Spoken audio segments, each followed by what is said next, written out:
A man was resting on a bench when suddenly a little girl approached him and struck up a conversation telling him to return to the Min realm to claim his inheritance. He inherited the will of his ancestors, the Bak-ki king, to unify the entire Min realm and become the great emperor of the Min realm.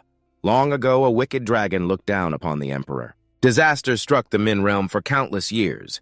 One of the three realms was hanging by a thread, and across the entire Min realm there was only one person who could resist the calamity and break it. That was the Bak-ki king, the ruler of one of the 12 military districts of the Min realm.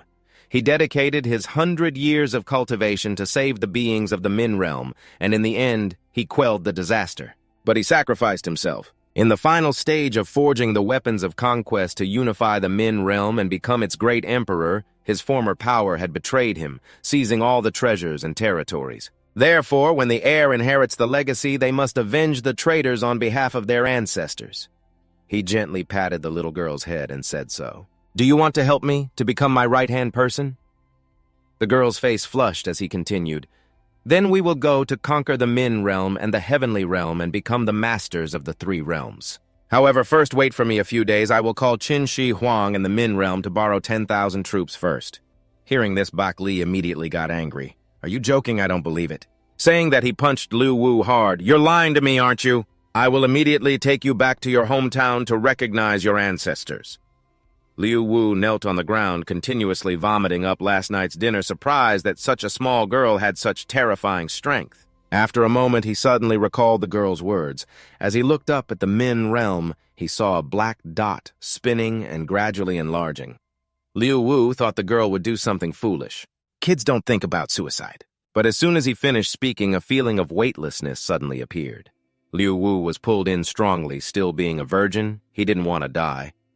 Meanwhile, in some area of the Min realm, a beam of light fell from the sky along with Liu Wu's cries for help crashing to the ground. Liu Wu couldn't believe his eyes. What the hell is happening? Could it be that everything she said is true? Is my ancestor really the Bak-ki king? Bak Li walked and spoke. "That's right, this land was once the territory of your ancestors, known as Bak-ki, one of the 12 great hells of the Min realm," Liu Wu continued to ask. "So I am the new lord of the underworld, one of the rulers of the Min realm, right?" Bak Li replied. "Of course. But before that, you must find a way to reclaim your lost land. The traitors of your ancestors must also be punished." Upon hearing this, Liu Wu's spirit surged. Reclaiming that land is a must. The traitors of my ancestors must also be punished. So did my ancestors leave behind a powerful army, superior martial arts, or some unique system for me? When my level increases, I will sweep through the Min realm. What about the 8 emperors? Liu Wu saw Bak Li shrug and say, "Actually, there's nothing at all. To put it bluntly, you are just a naked commander. Everything must be built from scratch." Liu Wu sniffled, how annoying burying his own shit. After saying that, he turned away. "I can't do this. Once it's done, go up and worship. Give her a little more and go find someone better than me." Bak Li said, "Although everything you said is untrue, if you still have the weapon of conquest and I am by your side." Upon hearing this, Liu Wu turned back, although she didn't seem to have any combat power. Hearing about this divine weapon seemed very impressive. Bak Li nodded. "Of course. This is the ultimate weapon of the entire Min realm, forged personally by your ancestor, the Bak-ki king, to unify the entire Min realm. Although in the final stage of the forging process, he sacrificed himself. You have sacrificed yourself. But we have completed the final step for you, so the function of this weapon is now complete and extremely powerful. The strongest feature of this divine weapon is its ability to summon. It can gather and harness negative energy from everywhere to create an immortal body. As long as there is a soul, the body can be changed at any time. Achieving a goal that is nearly immortal as long as you possess enough souls, you can have an army of undead that kills without dying. After saying this, Bak Li immediately put the ring on the thumb of 6 Vo. Instantly, a voice rang out.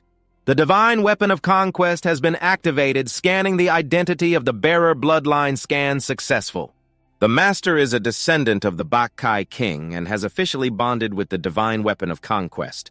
You can traverse between the realms of the living and the dead, and the basic functions are now activated." 6 Vo was stunned for a moment. This ability is truly extraordinary, but where do we find so many souls? And what happens if there are no souls? Hearing this, Bak Li burst into tears. "Why didn't I think of that? Without souls, this weapon seems useless." 6 Vo patted her head. All right, don't cry anymore. This isn't too difficult for me, you know what I do, she said, sniffling and flipping through a small notebook. 6vo, 23 years old, is the 365th descendant of the Bak-Ki king. I've been in business for 3 years, and I'm still just a single guy running a small game website with almost no traffic. 6vo interrupted. Hey, don't read my resume. You know I make games, right? Can we upgrade the functions of this weapon? For example, we could guide mortal souls to use a gaming experience to reach the mortal realm, turning them into our immortal warriors. As long as the game is hot enough, we will have countless warriors. Do you understand what I mean? Bak-Li thought carefully and believed that this method was feasible.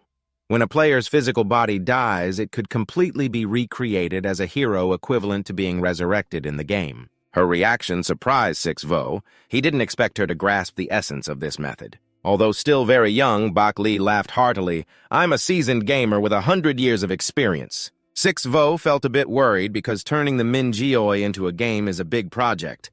It requires a complete game system like quests, shops, subtitles, and professions. But Bak-Li reassured him, don't worry. The divine weapon of conquest can not only create immortal warriors, but it can also use negative energy and spiritual power to form various techniques, including landscapes and items in the game. Spiritual power is the measure of the strength of beings in the Mingyue. The stronger the being, the greater the amount of spiritual power generated. Players can use it to upgrade or purchase items.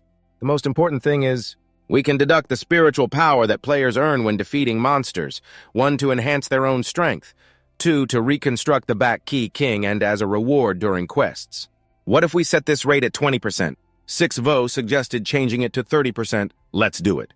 After determining the direction, Bak-Li led 6vo into the hall.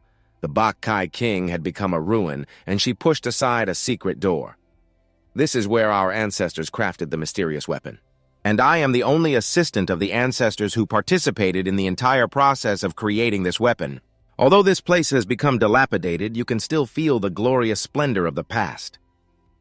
About 2 hours later, Bak-Li collapsed to the ground, crying, finally, I've completed the upgrades. Now we just need to connect the weapon to your game server. 6vo was anxious and excited. It's been a tough journey. Now let's go to my place.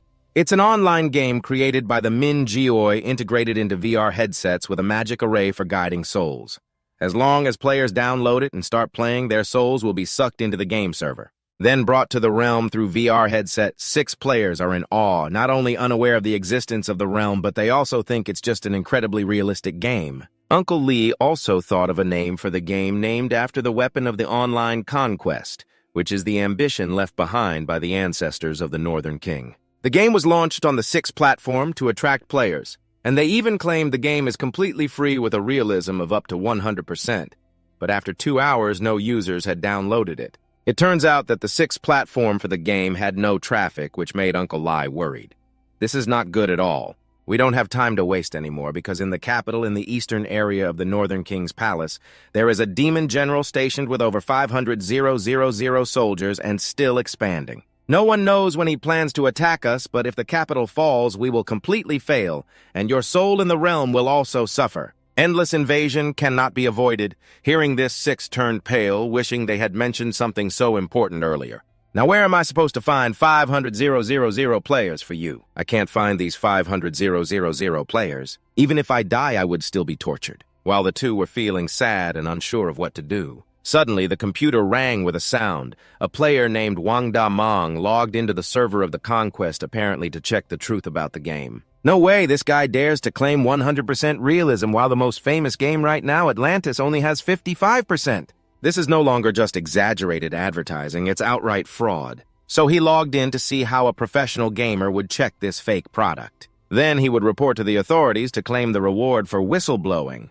At this moment, the two were observing from behind, and 6 asked if 100% realism would make players suspicious. Right. Just like Uncle Lee before you told me to go back to the realm to inherit the unified assets of the realm, so Uncle Lee punched him. Aren't you going to blame me? I'm just stating the truth. 6 vomited again, that power not matching that physique. Hey, if it's 100% realistic, then the pain felt by the players would also be 100% real. Right. Uncle Lie said, don't worry, I've anticipated this. The pain sensation for players has been minimized as much as possible. Of course, it's just pain relief. The rest still feels very real. At the same time, a few drops of blood fell on Wang Damong's face. Under the dim red moonlight, the sky rained blood, and the cold wind blew everywhere, making one feel as if they were in hell. Everything was so real that he couldn't believe it was just a game. No way could this game achieve such realism. He even suspected that he had been electrocuted to death the moment he put on the VR headset, which is why he ended up in this realm. At this moment, the storyline set up by Uncle Lai appeared before Wang Damong. The calamity of 10,000 years fell upon the Northern King's palace to resist the heavenly annihilation, sacrificing lives to save billions of beings in the north. However, after the Northern King died, his subordinates betrayed him and occupied all the lands of the north. As the sole heir of the Northern King, now is the time for you to embark on the journey to restore the glory of your ancestors. After the storyline text appeared, hints reappeared in his mind. Please choose your profession: warrior wielding a great sword specializing in strength, mage wielding a magic staff specializing in long-range attacks, or assassin wielding a trident specializing in burst damage. Wang Damong breathed a sigh of relief, realizing he wasn't dead. This was truly just a game. However, just the initial script building couldn't be done with only 800 given the instincts of a professional gamer. He bets that this game will definitely be a success. But why can't I see any healing professions? Those two scammers behind the screen are quietly chuckling. If there were healing professions, how could we sell healing items in the shop to earn soul coins? After hesitating for a moment, the great warrior finally chose the profession he was skilled in. Moments later, his body was enveloped in a blooming light like a lotus flower and flew up behind the shadow of a spear-wielding assassin. A cold voice echoed from the darkness, dancing on the scythe of death, blooming in death, creating a moment of eternity. He transformed into the assassin's basic outfit and gloves. As soon as he put them on, he immediately felt a surge of power and his agility increased significantly. At this moment, a new player mission appeared. Newbie slay the wandering stone demons with a reward of 5 soul coins. He felt utterly helpless because the newbie gear was too weak. Fearing that players wouldn't be able to kill the monsters, Bak Li said we had to rely on players hunting the creatures from the spirit realm to earn soul power, and this was the first player. There still weren't many surplus soul coins to create powerful gear. Once there were more soul coins, there would definitely be stronger equipment. At this moment, the great warrior wore a look of disdain. The wandering demons were definitely low-level monsters in the game, just 10 of them, right? For a professional gamer like me, this is just a matter of rolling up my sleeves and catching them. He then picked up his knife filled with enthusiasm and headed towards the outskirts. It was time to show his true strength. The new monsters are coming here, so brace yourselves. But halfway through, faint moans drifted from afar. That sound was so mournful that the great warrior couldn't help but feel frightened. What kind of strange creature was that? The atmosphere was terrifying. Goosebumps were all over my skin. Can a game really design details this realistic? He tried to reassure himself to suppress his nervousness. Don't be scared, it's just a game. But just as he finished speaking, a strange white shadow rushed past in front of him. That ghost even spoke. That creature was truly a delicious soul. I will feast on you! It charged straight at the great warrior, but as a professional gamer, he quickly parried the attack with his dagger, sighing. This newly released monster is already terrifying, just like a boss from other games. But still, a new monster is just a new monster. It's only a form, not really scary. Hearing the ghost made him even angrier. How dare you underestimate me? I will definitely chop you down. It continuously whipped the great warrior with its tail. The great warrior was utterly surprised that the game even simulated the emotional system of the monsters. So small. It's hard to imagine, but no matter what, it's useless. I'm a professional gamer. Drawing attention, he surrounded the monster, slashing without a moment's hesitation. At this moment, the great warrior continuously struck the ghost. Before long, the ghost was covered in wounds, trembling and crying out, "Damn it, how can a human be this strong? It seems I have to use my ultimate skill for real now." The great warrior continued to provoke, "Show me how powerful your ultimate skill is." But just as he finished speaking, the ghost surged like a dragon crossing the river, transforming into a whirlwind, moving so fast that the great warrior was completely caught off guard and took the full brunt of the attack. At that moment, the great Vuong was knocked back, constantly complaining about the new monster's abilities, especially that second divine skill. Meanwhile, I didn't have a single skill. All I could do was marvel at how incredibly realistic the game was. Not just the durability of the gear, but also the mechanics. The environmental damage was real, but now our health was down to just 2%. Just one more hit and it's over. How can I retreat now? I'm a professional gamer who has been through countless battles. How could I just stop at the newbie village? To show you my skills, I'll give it my all for this final blow. It's a matter of honor for a man. I just wanted to play a realistic game, but here I am, facing a monster. In the newbie village, I was left with nothing but my underwear. As a professional gamer, I had never faced such humiliation. So I charged in with my knife to show you my skills. I'll give it my all for this final blow. It's a matter of honor for a man, but just as I finished speaking, my toe accidentally kicked a hard stone, and the great Vuong, filled with confidence, suddenly fell flat, shattering his honor right then and there.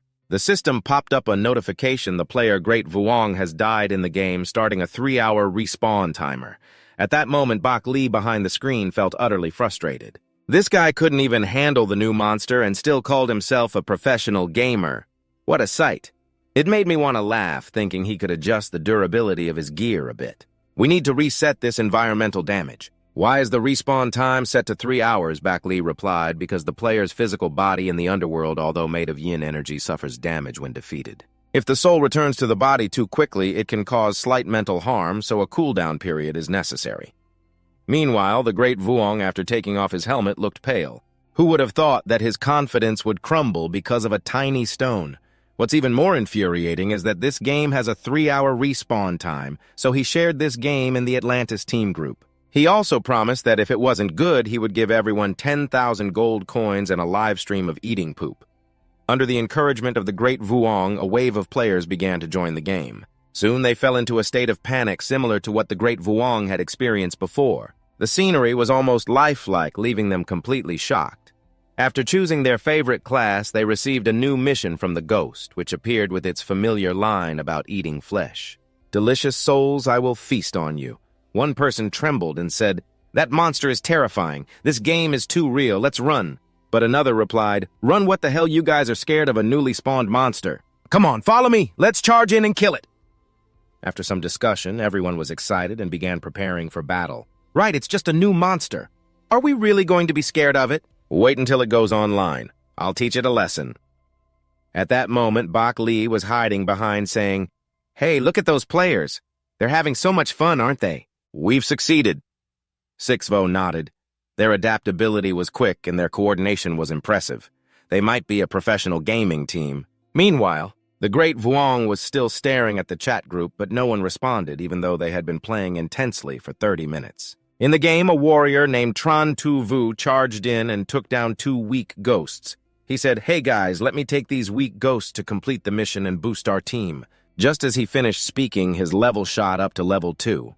He exclaimed, "Damn, leveling up like this feels completely different from other games. It's not just about changing the data, I can actually feel it. My muscles are bulking up." Everyone cheered and got excited. It felt like becoming a superhero in the game. Now Tran Tu Vu curiously opened the trading post to see what was available. Instantly, a trading interface appeared before him, and he realized that the items for wizards in the shop were clearly more expensive than those for other professions. This made him happy for choosing the warrior profession. He looked at the 14 soul coins in his inventory and finally gritted his teeth to buy the weapon of the real demon. Amidst the envious gazes of everyone, Tran Tu Vu raised his newly purchased weapon high and shouted, "I feel stronger now. Hey everyone, I'm going to lead you to wipe out all the wandering demons in Tanthu village." According to Bak Lee's setup, every time players killed monsters, they could earn 30% of the reward money. That means in this half hour, 30 wandering demons helped Sixvo earn 27 soul coins. Bak Lee also mentioned that players shopping at the store would earn commissions because the goods were produced at increased costs. 30% compared to the original divine weapon for sale, so the more you sell, the more money you make. That's what they call mutual benefit. They have fun playing, and I earn a lot too, so it's all good. The scene shifted as Tran Tu Vu and the others traveled for 3 hours, finally arriving at the foggy demon mountain on the map where the true landscape began to unfold. At this moment, a new quest popped up. Discover special monsters activating a side quest. Anyone participating in defeating the Yu Min warrior would receive additional soul coin rewards. The dropped items could be resold at the store. A new hint disappeared as a muscular horned Yu Min warrior appeared before the pathetic creatures. "Do you dare invade my territory? This is a death wish." At that moment, Tran Tu Vu charged forward, saying, "I'm the highest level here, I'll draw their hatred. You all attack with all your might, keep your distance, and dodge their strikes. Don't hold back on healing potions anymore. We have the numbers. Even if we scrape off their skin, we have to kill it." But every time he swung his fist, a dent appeared in the ground. No one dared to stand firm. They could only keep moving. 6vo asked Bak Li, is it too early for them to fight the elite monster right from the start? Bak Li replied no. No, because this group of players is stronger than we imagined. Just hunting weak, wandering ghosts won't satisfy them, so we have to continuously create new challenges to stimulate them. More importantly, this Yumin warrior will drop a very useful item for you. 6vo immediately became interested. What is it? But Bak Li kept it a secret for now, saying you'll find out when the time comes.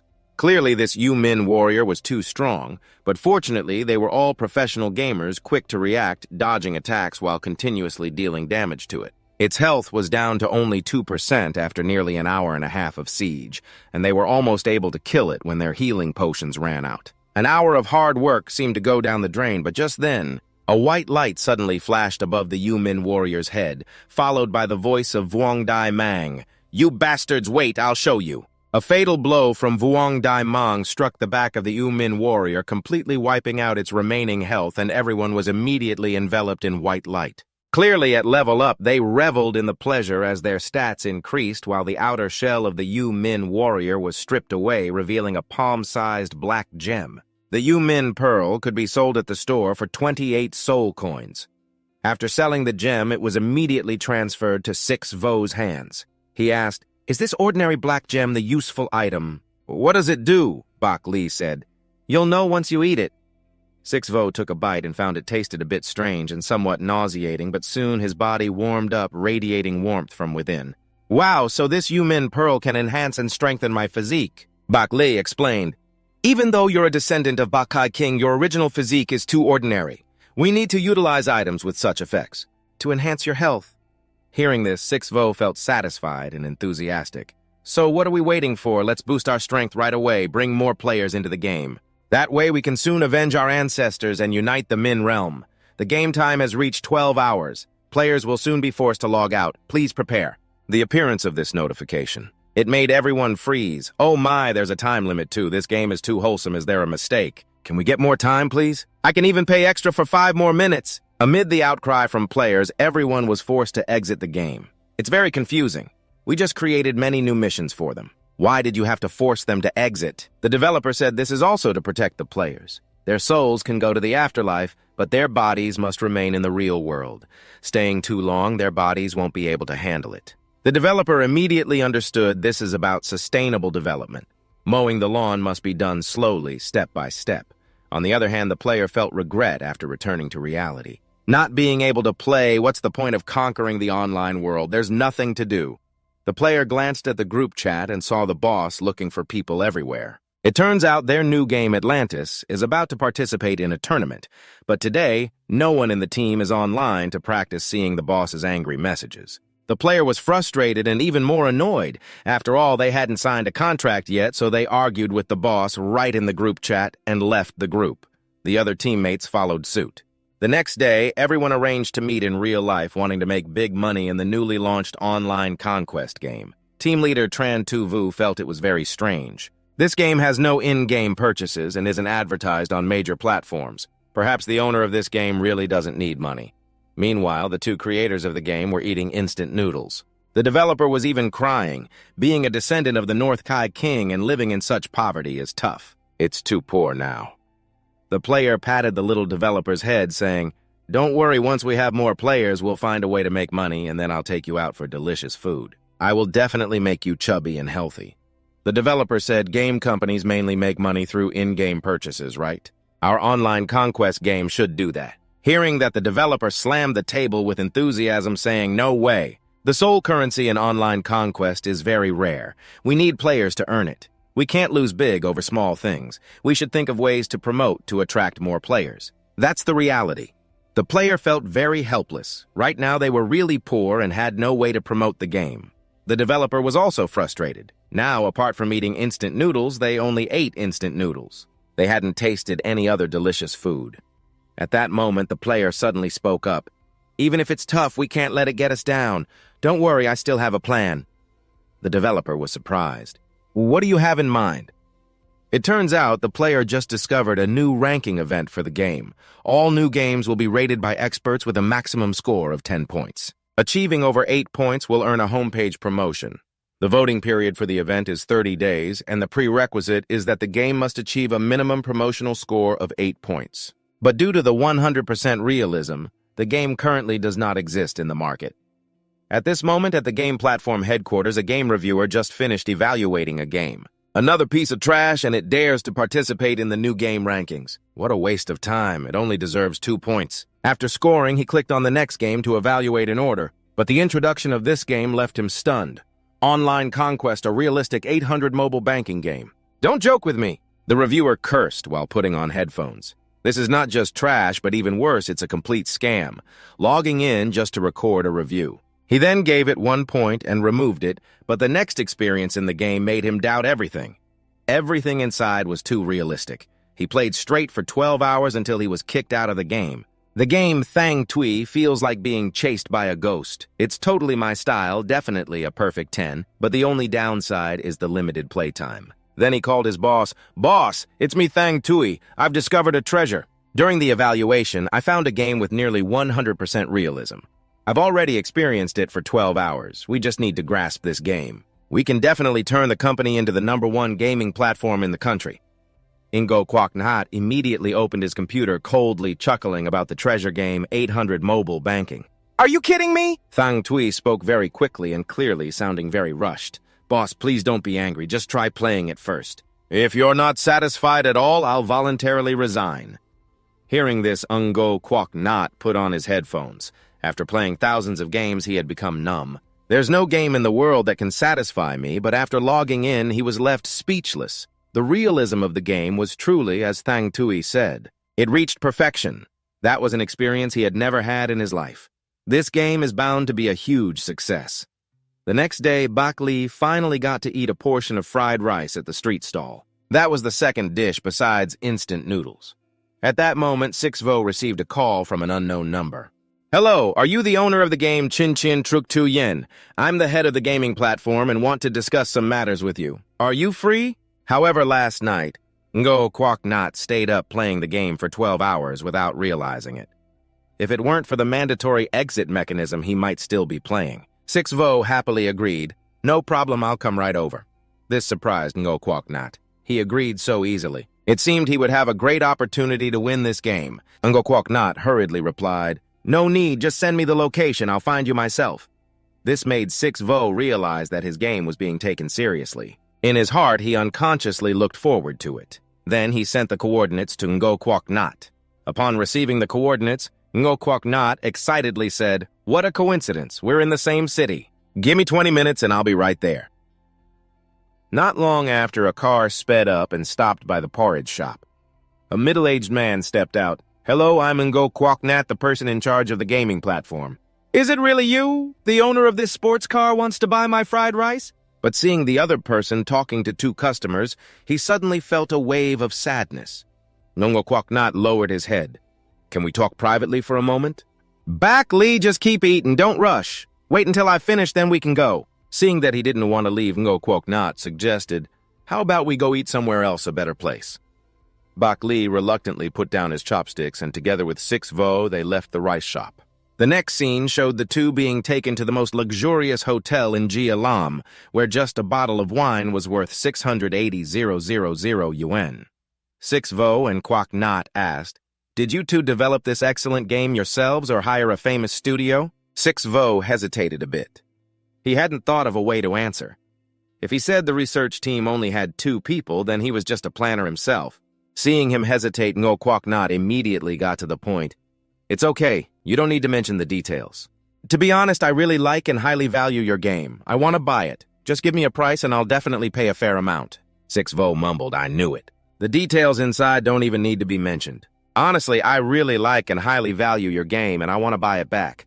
Just give me a price and I'm sure I'll pay a fair amount." "I knew it, you mumble. The real purpose is to take over our game," and then he politely declines. "Sorry, but this game is off the table. Our team has put in a lot of effort to research and develop this, and we currently have no intention of selling."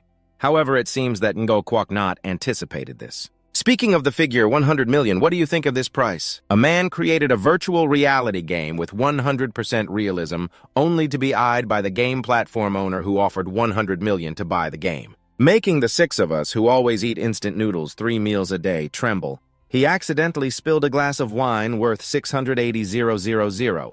He tried to stay calm, set the glass down, and said he was very sorry. We research games out of passion, not for money, but before he could finish, Ngok Nat quickly added, "Is 150 million enough?" This price made the little heart of the six of us beat wildly. It was an irresistible temptation. Unfortunately, this game is completely unsellable. Because Min Jioi is real, the game is tied to him. Besides, he is the one who holds the divine weapon of conquest, and no one can control it. Thinking this way, he covered his conscience and said frankly, "To be honest, our group truly has no intention of selling the game. Passion and dreams are priceless." But inside, he felt a sharp pain. But that's 150 million. Ngok Nat had never seen a young man so resolute. In the face of 150 million, he truly surpassed his peers in maturity and vision. It seemed he saw a younger version of himself in this young man. So he tried a different approach. "If you agree to release the game exclusively on our platform, we will pay you 10 million each year." Six thought about it. He had promised Mai Lei he would reclaim Beijing. Even the entire Min Jioi, therefore. The number of players plays a decisive role in this. If you agree, Ngok Nat will limit the number of players on Conquest Online. Then he decisively refused. "I'm sorry, I still can't agree to your proposal. However, I am willing to release the game exclusively on your platform for 2 months. You just need to agree to promote our game on the homepage during that time." Ngok Nat was immediately stunned. This young man was truly hard to deal with, completely unable to keep up with his pace, the one who always held the initiative in the negotiation. Then he raised his glass of wine. "Although you are a cooperative partner who gives people headaches, I have decided to go through with this deal. I bet your game will be a huge success. Besides, no matter how your ranking is in this dual ranking, I will also give you a homepage position." Six thought, what is GG? It must be their highest-priced advertising form. Indeed, it is an important measure to attract players. Go home. The two took this opportunity to expand the game design. Bac Lei immediately proposed a plan in the past. Under the rule of Bac Ki Vuong, there were 3 demon kings and 10 demon generals. After Bac Ki Vuong died, the entire Bac Ki was divided into 13 regions, with the city of Minfu located in the east, surrounded by the demon general Satna. Six said so. "The demon general Satna is the closest to us, right? I remember Bac Li said he could invade us at any time. Once the main city falls, everything will be over, and I will not be able to be reborn. So let's start the main quest from him. The level for opening the main quest is set at level 15. If the players' levels are too low, they definitely won't be able to kill any demons, let alone form a fighting force on a large scale. Now there's one more issue, how to easily create NPC bodies that allow them to have self-awareness." Bac Li patted his chest. "Leave this to me. Min Jioi is the place where the gods return. We find newly born beings in the underworld who lack wisdom, then use divine weapons to restructure and transform them. Granting memories and new missions, we can post a quest asking players to help find those primordial beings. Then we'll create NPCs, everything will connect, and soon 2 people will set up a permanent quest in the online battle. Every time a primordial soul is found, it can be sold. At the shop, it costs 100 soul coins. Next, how to create an enticing game trailer to attract players to click on it. I feel like this shouldn't be too hard. It feels like the blood in my veins is boiling. But Ba Li says that to create a high-quality game trailer, it will definitely cost a lot of money. What can I do being this poor?" This statement made the spirits of the 6 voids immediately dim, but the 6 voids still had a way without spending much money by hiring a professional team to make the GG, because in this world, from the mountains and rivers to every blade of grass that truly exists, I just need to use the conquering divine weapon to condense temporary might and restore the lost glory of the past. I saw the 6 voids wave the divine weapon, unleashing a massive amount of might from all directions, which immediately condensed over the central Ming mansion, forming a swirling black cloud that slowly descended. Enveloping the dilapidated Ming mansion, I continuously observed a white Ming mansion appearing before the 2 men who were descendants of the North Kai King in the Ming realm to shoot the promotional video. He used the divine weapon to transform himself, and countless dark energies condensed into a magnificent set of armor radiating black light on him, which deeply moved Ba Li. She hugged the thighs of the 6 voids and cried. His majestic appearance was exactly like the North Kai King of old. The 6 voids told her to step back because the form condensed from dark energy couldn't be maintained for long. Soon after, the 6 voids condensed a large amount of dark energy in front, creating countless terrifying monsters. These monsters range from mountain size to those with long wings, all looking fierce and frightening. Meanwhile, Ba Li, without filming equipment, stood beside using a virtual hat to record the storyline. It began with a giant dragon with a fierce face roaring on the black cloud. North Kai King, do you think you can protect your people? I will take over all of North Ki. I saw the 6 voids transform into the North Kai King, confidently wielding an energy ball ready to fight. North Kai fears nothing. Accompanied by the heavy sound of stomping, rows of armored warriors emerged from the black bones at the command of the 6 voids. Hundreds of thousands of warriors surged forward from the ground. Fighting without fear of death, clashing with the enemy, the battle was extremely fierce. Shadows continuously fell from the sky, arms filled with wounds and severed. Countless warriors died in battle, while the opposing monster army also suffered heavy losses under the fierce resistance of the North Kai troops. The North Kai King stood atop a high pile of corpses. He coldly gazed at the black dragon in the sky, utterly bored. At the final stage of the battle, the great Dragon King directly appeared beside the North Kai King, covered in wounds. The air around was torn apart by the fierce breath of the black dragon as the battle was nearing its end. Suddenly, the North Kai King roared his body, igniting into a fireball that charged straight at the great Dragon King, who was horrified. The head of the great Dragon King was pierced instantly. But that still wasn't enough to kill him. It turned out the North Kai King had decided to die together with the enemy from the very beginning. The next moment, the massive fire enveloped thousands of miles. Countless monsters affected turned to dust, and the painful screams of the wicked dragon ceased at that moment. In the end, the North Kai forces still won this battle, but they had permanently lost their leader. The magnificent North Kai uniform of the North Kai King was also destroyed by the flames burned to ashes, signaling the departure of a wise king. It was the heartbreaking cry of a doll in the North Kai King's soul castle that also flew up to the forehead of the child, a soldier lifting the child who was a descendant of the North Kai King, shouting that the king is still here. Our new king will return. The next morning, Ngo Quoc Nat called an early meeting. A high-ranking official, La, came to the Tan Tui mission. What occasion is this for someone of your rank to attend alongside? And Ngo Quoc Nat coldly replied, I was the one who invited him. The man immediately fell silent. Ngo Quoc Nat continued, because he was the first to discover it. When it comes to online battles, all the high-ranking officials start discussing how they've never seen a game that can capture attention like this one. It's that easy. But Ngo Quoc Nat quickly silenced everyone, saying, let me show you the latest CG of the game we just received. He told everyone to put on their VR headsets as he had uploaded the game's CG to a dedicated computer for the meeting. One person was very surprised that they were watching game CG at this level. This is the first time. Just a few minutes later, everyone was completely immersed in this CG. They kept crying out, asking Ngo Quoc Nat to introduce this game to them. After the meeting, Ngo Quoc Nat called, hey, we just watched this CG.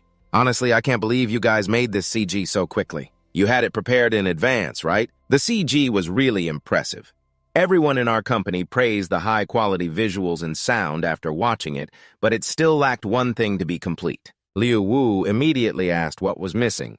Ngo Quoc Nat said it was the background music. Without the music to set the atmosphere, it was a pity that was the one thing you guys were missing, and Ngo Quoc Nat's words were very accurate. This made Liu Wu realize the problem. Biak Li was also excited. What should we do to get music for the game CG? The key issue is that I'm very poor.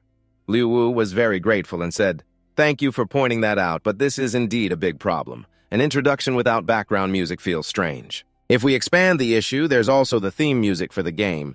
Is there a way to create music without spending too much money? Ngo Quoc Nat smiled. Actually, this isn't a big problem. You just need to hire someone to compose the music, write the lyrics, and invite a big star to sing. Liu Wu replied, but I want players to experience the original game first. Bac Li muttered beside him, just say it straight, that guy is poor. Ngo Quoc Nat nodded, so that's it. Liu Wu's idea of not making game music stemmed from such unique thinking. Indeed, with the 100% realism of online warfare, Liu Wu's thoughts also made sense. I hadn't thought it through carefully. He then told Liu Wu about the game ratings, mentioning that 15 titles scored over 8 points, with 3 titles achieving 9 points. Their online warfare received a perfect score, 10 points temporarily at the top. Starting tomorrow, these 15 titles will enter the ranking, and the scores will be voted on by players. At that point, online warfare will officially launch. On our game platform, a man wanted to create an NPC in the game with a soul and self-awareness. He waved his hand and a stream of blue light immediately gathered into shape. Before long, a handsome young man with long white hair wearing a long black cloak appeared before the two, but they hadn't had a chance to look at him much. Suddenly, a surge of powerful energy rose around them. Unexpectedly, the NPC that had just been born had such terrifying strength.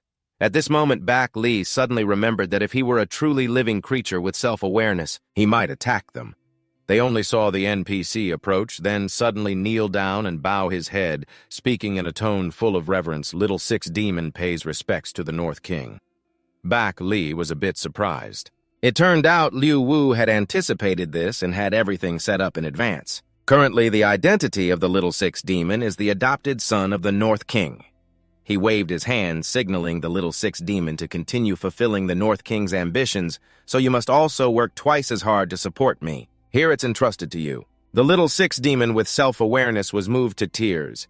I will definitely use my life to protect the North King and strive to support you, Liu Wu, in fulfilling the North King's wishes. The role of the Little Six Demon is similar to that of a village chief in other games, able to provide players with common knowledge about the North King. When players reach level 20, they can submit 50 soul coins to him to establish a guild. Meanwhile, many members of the Long Game Company cheered because their game Evolution of Natural Disasters scored high at 9.2, but the boss Li Tianha was not satisfied. Because it took a lot to create this game. They spent up to 7 years and put in a tremendous amount of effort, even feeling that their score was undervalued. He asked how much the game Rise of the Gods scored. The staff replied, 9.1.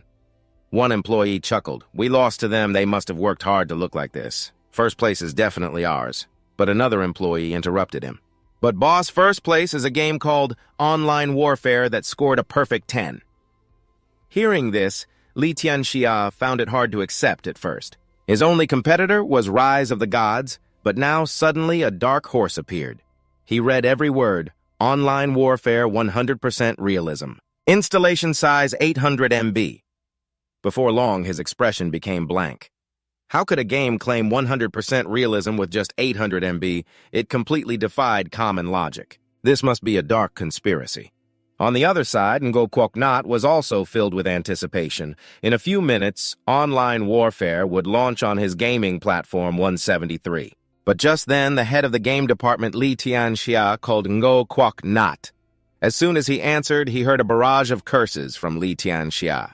You treat me like a brother and yet you plot against me. Ngo Kwok Nat guessed it was because Online Warfare was in first place, and Li Tianxia surely believed he had received many benefits. If a trash game like 800 MB could claim 100% realism and score a perfect 10, Ngo Kwok Nat said Li just download it and try it out. This made Li Tianxia, who originally intended to confront him in person, suddenly stop.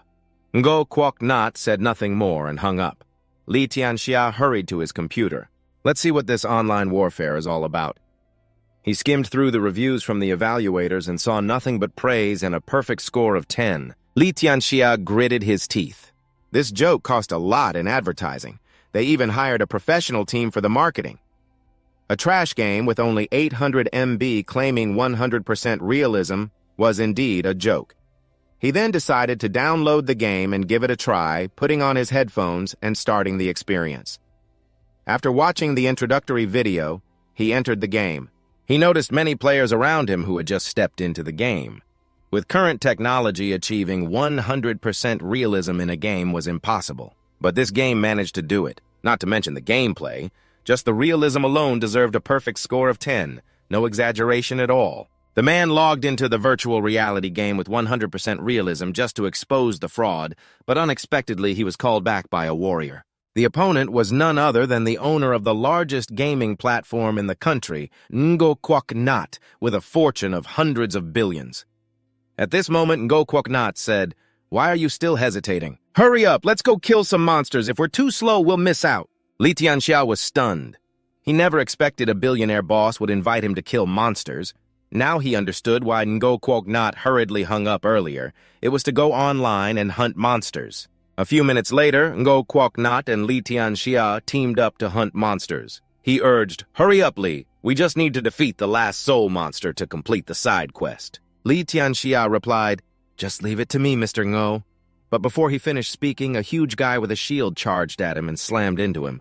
Li Tianxia didn't have time to react before the guy chopped him down with an axe. In front of him, the Soul Girl said, "Done here, monster defeated." At the same time, Li Tianxia was knocked back about 10 meters. He quickly stood up and warned Ngo Kwok Not, "Be careful, someone's coming to steal our monsters." But just as he finished speaking, a knife unexpectedly stabbed into his neck. Instead of worrying about his teammate, you should worry about yourself first. In no time, the system announced, "Player Diep Tuyet Nai has killed you. Dear player, you have died in the game. You must wait 3 hours to respawn." Li Tianxia was stunned. They dared to steal my monsters and even kill me. What's the point of this respawn system? Who designed this stupid feature?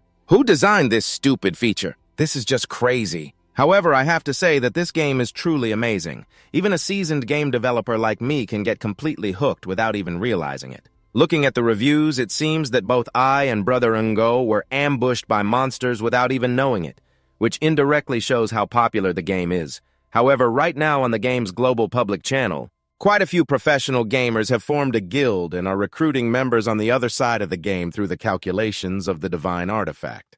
Some players, after logging in, have gone offline. This means they are in the resurrection period waiting after dying. In other words, the player retention rate for this game is at 100%. But I think that number is still too low. We need to attract more players. My Li once said that the Desert Army has over 500,000 mercenaries who could invade us at any time, so we need to bring in more players. We need to build a dominating army before that happens. Just then, Ngo Kwok Not called Six Vo and said, "This time you must help us, brother." Six Vo looked confused and asked, "Brother Ngo, what happened to you?" Ngo Kwok Not said, "While I was killing the soul monsters, I got ambushed and killed. Can you handle that? So please give me some soul currency. I want to buy some decent gear to take revenge. It shouldn't be too hard for you, right?" Six Vo looked at the amount of soul currency on the divine artifact and felt helpless. "Brother Ngo, to be honest, after the game entered the soul currency rotation, you can only earn it by fighting monsters. We in the development team have no way around it either. However, before launching the game, I saved 100 soul currency. Now I will give you that 100. There won't be any more later." Ngo Kwok Not seemed quite surprised. "In your opinion, after the game officially operates, everything will be out of the control of Team 5. Developing further right, Six Vo replied, "Exactly. Every development in the game happens spontaneously. Even we don't know what will happen next, so please understand, this uncle's assets are worth billions of dollars. He is the owner of the largest game platform in the country. But today I'm hiding with my teammates in the bushes, preparing to compete for the championship. Brother Lai, don't be hot-headed. If they fight for our gold spot, we will fight for theirs. But we need to choose the right moment to ambush. I used the 100 soul currency you gave me to buy this giant snake sword. It will definitely be a surprise." At that moment, from a distance, Diep Tuyet Ni was killing monsters completely unaware of the two people lying in ambush in the bushes just as they were fighting monsters with remaining health. Ngo Kwok Not and Li Tianha exchanged glances. Li Tianha said, "Brother Li, this is the moment for revenge." In no time, the two warriors with their great swords jumped out from nowhere. Under the horrified gaze of the two, one strike landed directly on the man. The man screamed, "Miss, it's over!" It was the two people who had seen Diep Tuyet Ni lightly jump back to avoid the blow, raising her middle finger at them. "You two idiots, you dare to ambush a warrior." "Oh, you guys are really stupid." Ngo Kwok Not felt embarrassed. "Brother Li, why did you do that?" Li Tianha struggled to pull out his sword, cursing, "Damn it, I missed the strike." Then he said with delight, "But Brother Ngo, now it's 2 against 1. The advantage is on our side." But just as he finished speaking, the elite monster with remaining health suddenly charged at them. All three looked up simultaneously, and the next thing was the system notification. "The zombie warrior has killed Ngo Kwok Not. The zombie warrior has killed Lai Tianha. The zombie warrior has killed Diep Tuyet Ni." At that moment, a voice echoed throughout the area. "These two idiots dared to let the Miss get attacked by a monster while still having health left. Killing the Miss, I can't swallow this humiliation. I must take revenge. I will take revenge." Ma Kwanjia, quickly call my brother and tell him to bring as many people here as possible. At the headquarters of the game platform, Ngo Kwok Not called his assistant to arrange for the available staff to take a week off and wait for him in the large conference room. Meanwhile, Li Tianha suddenly patted an employee on the shoulder. Startled, the employee exclaimed, "I'm sorry, boss, I didn't mean to have breakfast in the office area." Li Tianha's eyes were bloodshot. "It doesn't matter, just tell everyone to bring their earphones." In virtual reality preparing for battle, this is Diep then leading a few buddies to Diep Tuyet Noi's house. Diep Tuyet Ni, I've brought everyone here. Oh, who bullied you? We'll chop their heads off right now. Diep Tuyet Nai chuckled. You really are my good brother coming so quickly. He ordered the butler. Mo back, distribute these to everyone, okay? Each person gets one, Diep Than said. Diep Tuyet Nai, we all have weapons already. Diep Tuyet Nai explained, but knives can't be used. It has to be this one. I was ambushed by 2 jerks in the game and they killed me when I had just a bit of health left. It was infuriating, wasn't it? Diep Than looked dejected. I'm so angry they're so bold. He shouted at his followers. What are you standing around for? Get ready to enter the game. Everyone quickly choose your professions and gather up. Let's follow my sister and go take them down.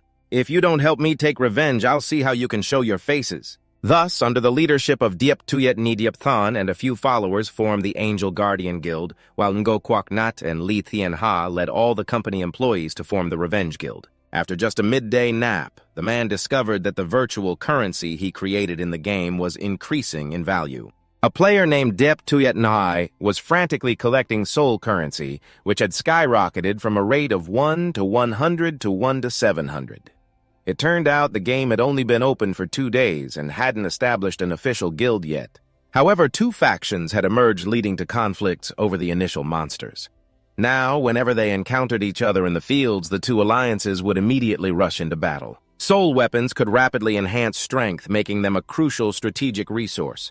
Both sides had wealthy players competing to gather them, causing the price of soul currency to soar several times over. Back Lai's eyes lit up at this situation. We'll get rich quickly. We can buy a lot of delicious food. Joining the army is also a must. Right, with the rate of 1 to 700, let's see how much soul currency we have now. It's equivalent to several million right away. But Back Li hesitated. Although he really wanted to sell soul currency to buy delicious food, the soul currency was very important to them. What should they do? Liu Wu also felt helpless. When Ngo offered 150 million, I felt the same way. Building the Ming realm into a game aims to reconstruct the BAC Kai government, but it requires a lot of soul currency. We're still far from that goal. I'm just afraid we won't reach the target. Compared to that, real life is too hard. Therefore, I plan to sell 500 soul currency to get through these tough days. This amount won't affect much, Back Li agreed. So Liu Wu disguised himself as an ordinary player using conquest weapons and entered his game to trade. Back Li curiously asked, by the way, what profession did Liu Wu choose? As soon as he finished speaking, Liu Wu donned the gear of a newly started mage. The early-stage mage was very weak. Apart from the initial skill, Yin Stone, he had no other attack skills. But I'm just going to buy and sell. Getting killed by players shouldn't happen. Besides, mages have great potential. In the Ming government's library, there are many spells and strategies for the Ming realm. As long as we can rebuild the Ming government, those spells will be stored in the weapons. At that point, we can also design our skills and add skills to the store. The player's power will increase tremendously. Right now, mages are still weak, but later they will definitely be the highest damage dealers with the highest authority. Liu Wu directly opened the map. The flashing red dots indicated Diep Tuyet Nai's current location. He then rode a phoenix from the yin energy to where Diep Tuyet Nai was. Back Li watched Liu Wu's back filled with secret admiration for his proficiency in using the Conquest sacred weapon. A few minutes later, Liu Wu had arrived deep in the Ghost Soul mountain range. But you were stopped at the gate by Diep Tuyet Ni's people. You're not a member of the Revenge Guild, are you? I directly told them I was looking for Diep Tuyet Nai because I had soul coins to sell. In my heart, I sighed, not expecting that the conflict between factions in the game had become so intense in such a short time. This is something I didn't foresee. The man wanted to sell game currency right at the lair of the wealthy player. Diep Tuyet Nai, standing in the tree, asked, "Are you looking for me? Who are you? I don't know you." I said, "I heard you're collecting soul coins. I want to sell them at the current market price of 1 to 700. What do you think?" Diep Tuyet Nui slid down from the tree beside me. "How many do you have? I'll take them all." But inside, she felt very uncomfortable. He was alone and also the weakest mage. Almost no one chose to be a mage, so how could he have so many soul coins? I said, "I have 500. Hearing that, Diep Tuyet Nai thought she misheard and immediately blushed. "Wait, did you say you have how many soul coins?" I was surprised. "I have 500 inches, but Diep Tuyet Nai suddenly became suspicious. How could an ordinary mage like you have 500 soul coins? I didn't want to explain, so I directly placed 500 soul coins on the trading window. "Check it out. Do you want them or not?" Seeing 500 soul coins on the window, Diep Tuyet Nai was completely stunned because even including the soul coins she got from monster hunting, she only had about 60. Then she blushed and replied, "Okay, I'll take all of these soul coins." She could buy the high-quality red equipment she had wanted for a long time from the shop. I didn't say much and directly told Diep Tuyet Nai to go to the trading website where there was a guarantee from the platform, but Diep Tuyet Nai said it didn't need to be that complicated. "Just give me your account and I'll transfer the money right away." Seeing her so straightforward, I also sent her my account, but in my heart I was still very hesitant. 500 soul coins worth 350,000 wasn't a small amount. Perhaps the other party was so wealthy that they no longer considered 350,000 anything, while their companions were out earning money. Diep Tuyet Nai was very curious about how he had so many soul coins. This little mage got them from where I casually made up a story about a soul collecting mission. I was lucky to run around and picked up 5 starting souls, sold them to the shop, and quickly earned 500 soul coins. My companions had earned enough money, and Diep Tuyet Nai didn't dig deeper. I said the money should be in the account now. Let's check. At this moment, Bak Li reported to me that Diep Tuyet Nai was not a scammer. The entire amount had been successfully transferred. After that, I turned and walked away without needing to check anymore. If she trusts me, then I trust her. I had already transferred 500 soul coins to her. Hopefully, we still have a chance to cooperate. My companions thought that this man in real life must be very wealthy, spending 350,000 just to buy a 5-star meal for the girl beside him. But Diep Tuyet Nai didn't think so. It had nothing to do with money. The unique aura around him couldn't be measured by money. While Diep Tuyet Nai was still thinking, her companion shouted, "Sister Tuyet Nai, it's not good. The brothers are ambushed." Diep Tuyet Nai was startled. Was it the Revenge Guild again? She saw men lying flat with panicked expressions. They weren't NPC villains in the game. On the other side, hundreds and thousands of werewolf soldiers were slowly advancing with their leaders shouting loudly. "Which demon general's lackeys are you to dare invade the territory of the Demon King, Satna?" The man selling game points earned 350,000 just to buy a 5-star meal for the girl beside him. Bak Li looked drooling, his eyes shining, shouting, "Delicious, delicious," I said. "Go ahead and eat as much as you want." The livelihood issue was temporarily resolved, but this only highlighted the importance of soul coins. Currently, we still had too few soul coins and needed to think of ways to gather enough. To rebuild the skill of summoning troops when this feature opens up, we would truly be powerful. One thing that worried me a lot was that when I logged out of the game, I found Diep Tuyet Nai's army was being attacked by demon soldiers. The little wolf rider attacked Bak Li, explaining that it was the Demon Wolf Cavalry Brigade of the Demon General Satna belonging to the evil faction. They commanded those demon wolves, I said. His forces have expanded from the Lu Li region to near Minpu now. It seems like we need to take action too. Bak Li feels that this can be easily resolved now that the number of players has increased and continues to grow.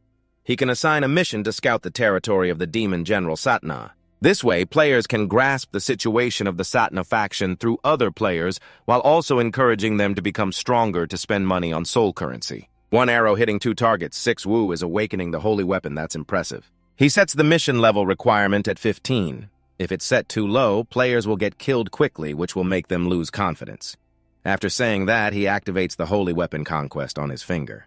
Although among the players the strongest are only at the level of ordinary demon soldiers, the difficulty of this mission will definitely be quite high for them, but the characteristic of players is that they don't die. There's nothing better than scouting the strength of the demon army of Satna. Once we understand the situation, we will determine the attack strategy. At this moment, the system announces to the entire server. Player Tran Tu Vu with ID 1 Sword into Soul has established the guild Great Dragon. 6 Wu remembers that he is one of the first professional gamers. He never expected that he has reached the required level. To establish a guild, it requires more than 20 members. Thinking this, 6 Wu pulls Bak Li, who is enjoying his meal, out the door and shouts for the waiter to bring the bill. Bak Li is quite reluctant since he's enjoying his meal. At this moment, outside the gate of the Bak Ki Palace, it has become crowded. The people in line are orderly. They want to join the first guild in the game. They only accept players level 10 and above with real strength. Moreover, members of the guild must be level 15 and above, so be prepared. They are about to go on a scouting mission. At this time, Tran Tu Vu asks NPC 6 Ma, "What do you think about the Demon General Satna who occupies the eastern part of Biakaki? How much do you understand?" Six Ma immediately bursts with anger. My father takes Satna very seriously, but he chose to betray for his own benefit. I want to personally kill him and capture that demon general who has an army of 500,000. He occupies the Lu Li area near the Huang Tuyen Sea to the east. If you want to scout, remember to be careful and keep yourself safe. Tran Tu Vu suddenly feels dazed. This NPC feels so human. He has emotions like a real person. The game is still extremely realistic. He no longer cares about an NPC character. In the guild chat of the game, he sends a voice message. All members above level 15 of the Long Guild prepare to set off to complete the exploration mission. Tuye Lei also shouts along, let's go, completing the mission will reward us with 3 green equipment pieces. The 2 people behind the screen are also very surprised. The new mission has just been set up and the members of the Long Guild are eager to explore. Truly, professional players have high efficiency. Back Lai points at Six Ma and says, look, Six Ma is surrounded. This is an NPC with self-awareness in the game. Due to his handsome appearance, he is surrounded by a group of girls who even declare they will have monkey children with the demon. Back Lai looks gloomy. Now he understands why Six Wu initially created male NPCs to attract female players and retain male players. Six Wu thinks it's time to create a new NPC. He plans to make this character a mysterious merchant wandering everywhere, then randomly bring this character to a place where players can find this NPC. They can buy rare items not available in stores, which also enriches the joy of playing for players. After that, Six Wu uses the vision of the Almighty. He brings the mysterious merchant to the place of billionaire Diep Tuye Nei. After saying that, let's go see how the Long Guild's exploration mission is progressing. However, Bakali is very worried. Now players are in conflict with each other, fearing that later they will not be united to fight against the betraying demon.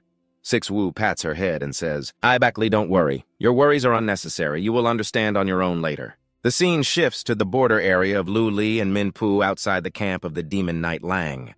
Not a few demon soldiers are patrolling. This is Tuyet Lei returning after scouting. Captain, I finished scouting. This seems to be a forward camp, but inside there are about 2,000 demon soldiers. Tran Tu Vu is horrified. The number of demon soldiers is too overwhelming. We can't handle this. Let's change direction and keep moving forward. But just then, a celestial wolf suddenly rushes towards them. Vuong Daimang is very angry. You idiot, I told you to go immediately. Countless demon soldiers look up at Tran Tu Vu, who is peeking. Tran Tu Vu and his friends immediately shouted, we're dead, and were discovered. Brothers, let's run. But Tuyet Lei said, their captain rides a wolf, we won't escape. Vuong Daimang, draw your sword and fight. We're still good men. Let's take down a legendary one. Take down 2 legendary ones, Tran Tu Vu ordered. That's right, keep fighting them. Before long, the players clashed head-on with the demon cavalry and chaos erupted as horse and rider tumbled. After half an hour of fighting, Vuong Daimang was already covered in wounds. We brought along only players level 15 and above who have a certain fighting strength, but unfortunately our numbers are too few. It seems we're going to fail this time. As the strongest, Tran Tu Vu remains steadfast. Don't talk too much. Hold your ground until the last minute. At this moment, 2 people behind were secretly observing, thinking that the reconnaissance mission was initiated too early. The long night is approaching, and in the darkness, the demon knights will have the advantage of visibility. The Great Dragon Guild is about to be wiped out, which affects the players' morale. What should we do? Like the 6 rogues, they think it's normal that the long night is coming. The fire is always in the hands of these players. Absolutely don't underestimate them. Just as he finished speaking, Diep Tuyet Nai led a few hundred people slowly saying, brothers, let's kill the rebel forces from Bak Ki and avenge our fallen comrades. Cleanse the humiliation of the past. Bak Li noticed Diep Tuyet Noi's equipment and finally understood why the 6 rogues sold her 500 soul coins. It was to enhance her strength and support her, but the 6 rogues said it wasn't just him. Soon after, An Ngo and Li Thien Ha also led their Revenge Guild to attack Bak Li, adjusting their armor. The Angelic Guardians and the Revenge Guild are not sworn enemies, right? Why set aside old grudges and come here together? Then she looked at the 6 rogues with admiration. 6 rogues really planned this out just like the Great Lord of Bakkai from back in the day. These 2 alliances were originally sworn enemies. They would attack as soon as they saw the enemy, but today, to eliminate the NPC villain demon cavalry, they had to temporarily cease hostilities. Ngo Kwok insisted, let's take down the enemy first. We'll deal with our rivals later. Diep Tuyet Nai coldly replied, agreed. Facing the wandering demon cavalry, let's set aside our rivalry and charge into the demon forces. If we don't plan for this, we won't be able to win. The unity of the players is essential. Secondly, we need a strategy capture the bandits before the king. At the same time, Diep Tuyetni's gaze was fixed on the distant demon general. Wearing heavy armor, she leaped to attack, but in response to Diep Tuyetni's assault, the demon general merely showed disdain, reaching for the huge blade on his back. In an instant, Diep Tuyetni's figure appeared, the blade swung up suddenly, and a gust of blade energy shot straight into the sky. Diep Tuyetni was stunned to see such a massive weapon being wielded so quickly. At this moment, Diep Tuyetni couldn't dodge in time as the blade swung straight at her face. The scene before her gradually darkened. Unexpectedly, the newly bought equipment couldn't withstand a single blow. Seeing her health bar wiped out, Diep Than, who was surrounded, erupted in fury. He roared, "Dare to touch my sister, brothers, follow me and charge to avenge Tuyetni." At this moment, the brothers around him rallied to help him charge forward. Seeing their master's rage, they also roared, "Let's take down the bandits first. The king can wait. If the younger brothers die, it's no big deal." As long as they could kill the demon general and drag him down to the underworld, but the demon general refused to retreat and instead advanced, wielding his weapon, launching a wave of black blade light that swept through. Instantly taking down a large formation of players, Tran Tu Vu tried to block the attack, but his condition wasn't much better than that of the other players who weren't so lucky. Instantly taking down a whole team, the player Tran Tu Vu tried to withstand the blows, but his condition wasn't any better than the others who were less fortunate. As the demon general wiped out the blood, the body instantly turned to dust. At that moment, Quoknat roared, leading the charge, determined to take down the old man. The others didn't need to worry, they just had to kill this general. Even though he was an old general on the battlefield, seeing the heavy losses of the demon army still moved him. At that moment, the demon general looked up at the sky and cried out in despair. Around him, a circle of light appeared, and in that moment he entered a state of rage. No matter how many spider ants there were, they were useless. As soon as he finished speaking, the circle of light exploded. It sent all the players around, flying weapons raised high, and the beams of light crisscrossed continuously.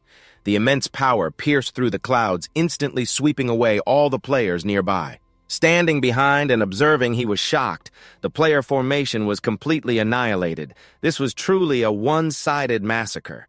Perhaps he had underestimated the power of the demon general at that moment. This was just one demon general, yet he had overwhelmingly defeated the strongest players. So if it were the most powerful demon general, could he single-handedly wipe them out? All the players in the game seemed to need to continue developing, and the Eastern Lu Li had temporarily not needed to consider conquest. After that, he told the developer to design a video recording feature in the game, as this would be more beneficial for promoting and showcasing the game to attract more new players. 3 days later, in the public announcement of the game, the price of soul currency had been raised to 1 to 800. This faction was also recruiting strong players for the reconnaissance mission from a few days ago. It had turned into a direct confrontation between the three major alliances. However, thanks to this, they had basically set aside their conflicts and started to develop peacefully. We heard that it was because the strongest players were currently involved. The three major alliances had conducted negotiations and decided to temporarily set aside their disputes to unite first and eradicate the demon camp at the border. Lu Li and the others said, "That's not all. Look closely at the comments on the forum. The buying price of soul currency has risen again." "We're going to get rich again," he replied. "That's right." The video recording feature in the game had also taken effect, and the number of players had increased to 150,000. The emergence of online conquest had also attracted many hackers. However, what shocked them was that this game could not run in multiple windows and even could not allow others to borrow accounts. No matter how they tried, they could not break this game. It should be known that online conquest was essentially a soul-binding game. Unless players had 2 souls, the number of players gradually increased, leading to many skilled players emerging. Among the skilled players on the forum, 3 caught his attention, one of whom was named Nap Lan Lan, who drew maps of the area and the types of monsters in the U-Soul Mountains. Along with the weaknesses of each type of monster, there was another player named King Dwarf, who after the recording feature opened, shared the map he discovered on the game forum. It was said that when he entered the game, he hardly fought monsters and just explored this world with a tourist mindset. The map of King Dwarf revealed the area around the Ming Fortress completely. 4 wilderness areas appeared, with the U-Soul Mountains being the most familiar to players and the nearby Lang Ra Plains. Ahead was a breathtaking cliff and a forest of death. However, the one who caught our attention the most was a player named One Punch One Kick, who said he used to be a firefighter. In a rescue mission, he lost an arm and a leg. Although he was called a hero, only he understood the pain and he gradually became desperate. Then by chance he played the game to numb himself in the virtual world.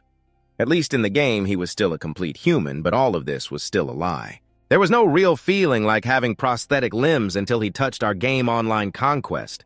The feeling was completely real, bringing him to tears. For the first time, he felt a true existence after losing body parts. Hearing this, tears streamed down the developer's face, so the game could also bring a new life. And a completely new hope for others. The Northern Army and Northern King would surely be proud of us. Reading the feedback from players, he also had new thoughts. The game Online Conquest did not necessarily have to belong to the fighting genre. It could also be freely entertaining. For example, in the future, if they conquered the Lu Li area of the Demon General, players who enjoy fishing could completely fish in the Huang Tuyen Sea next to the Lu Li area where there were many rare fish that could even increase overall health. Or, for example, under the treacherous cliffs of the Demon King's territory, there were many dark areas that were good for nurturing newborn creatures if they could conquer that land. There might even be a feature to raise pets allowing players to have creatures that help them fight on the battlefield. You could say this underworld is full of endless possibilities. As long as the player's imagination reaches out, it can develop into gaming fun. We believe that with the gradually expanding open-world map, more and more players will flock to our game. Love the vehicles in this world. The scene shifts to the orange-tinted realm of the Luminous Realm and the Demon Commander leading the army closer and closer. One subordinate says, "Commander, ahead is the area of the Luminous Realm of the former Northern Kingdom. Those creatures claiming to be players have been here since the battle a few days ago. They no longer engage us directly, but use small groups to constantly provoke us near our camp, initially thinking that after a few bloody eliminations, those weak trash would be scared off. But their harassment has only increased, which certainly provokes the Demon Commander. This time, he leads all his subordinates to the gates of the Luminous Realm to scout. However, as the army crosses the boundary, the once clear sky suddenly darkens, causing the Demon Commander to unconsciously recall the king who once ruled. In Northern Kingdom land, for thousands of years, he has suppressed the fear within. But hearing the voices of the players, the demon soldiers actively leave the camp and approach here. Who would have thought that the NPC's hatred could be drawn so far? Listen up, we are the descendants of the Northern Kingdom. You traitors, wash your necks and prepare to die. Especially you, the one in charge, come here. The Demon Commander Furious says, "What do you mean, descendants? I witnessed the fall of the Northern Kingdom. Kill them all!" As his words ended, a great battle erupted once again between the demon cavalry and the players in the camp.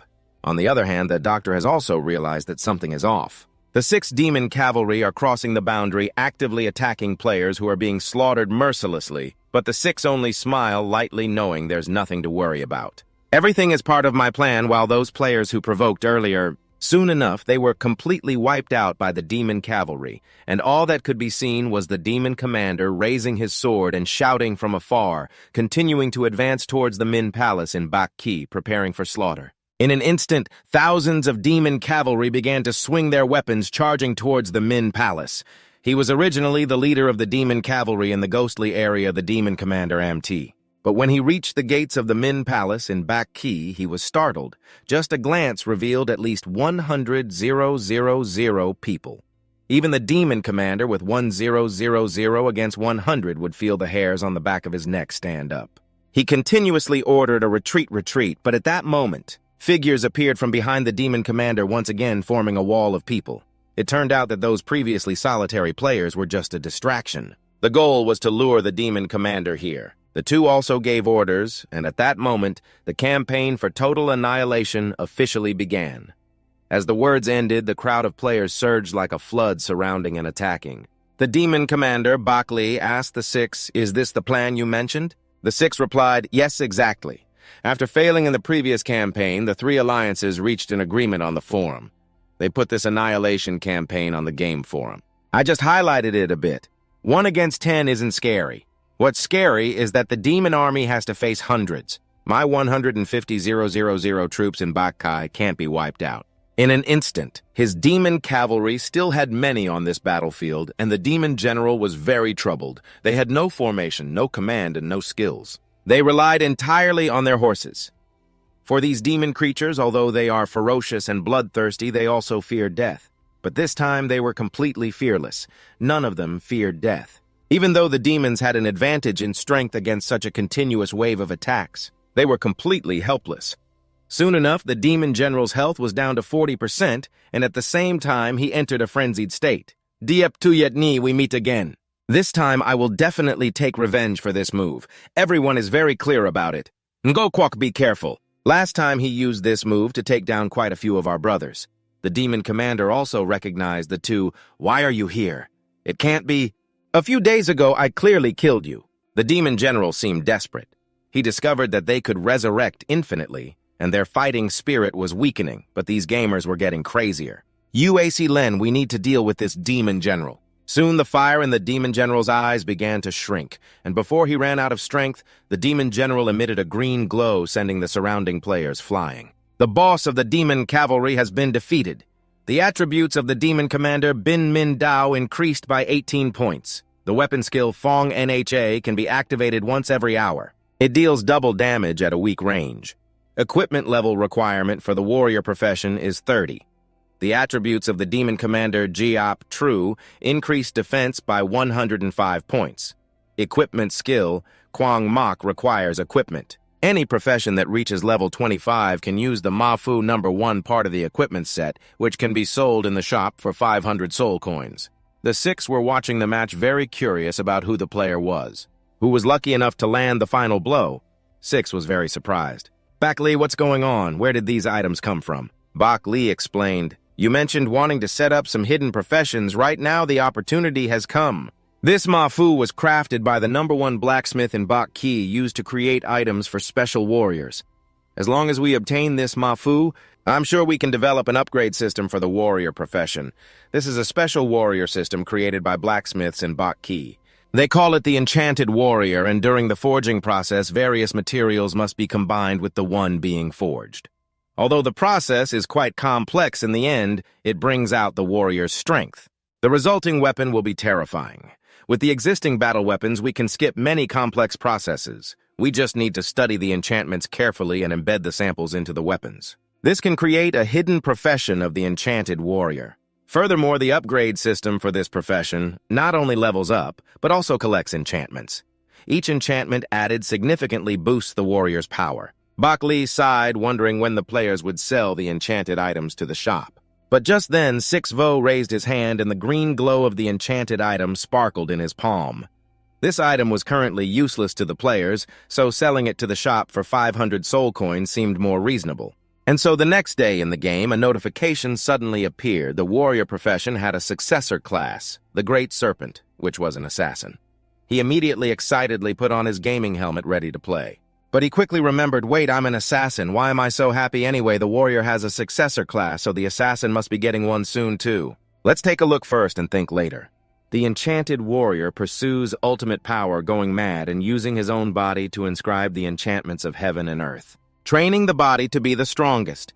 Each different enchantment adds personal strength, which increases dramatically while also granting the unique skills of the enchantments. The complete weapon and armor require the initial profession to be a berserker and reach level 30.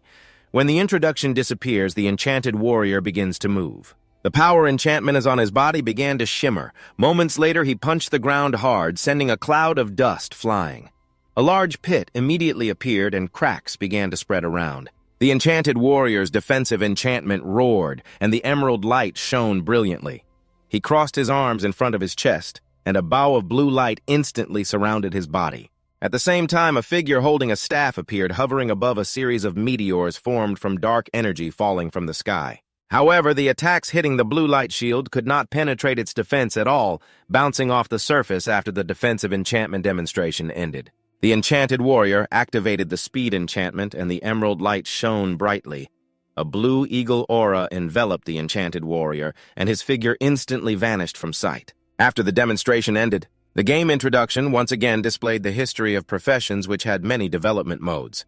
As levels increased, the number of embedded enchantments could also increase. After watching the entire demonstration, Vuong Daimong suddenly shouted, "I've chosen the wrong profession! Can we change it in time?" It completely overturned my perception of the warrior.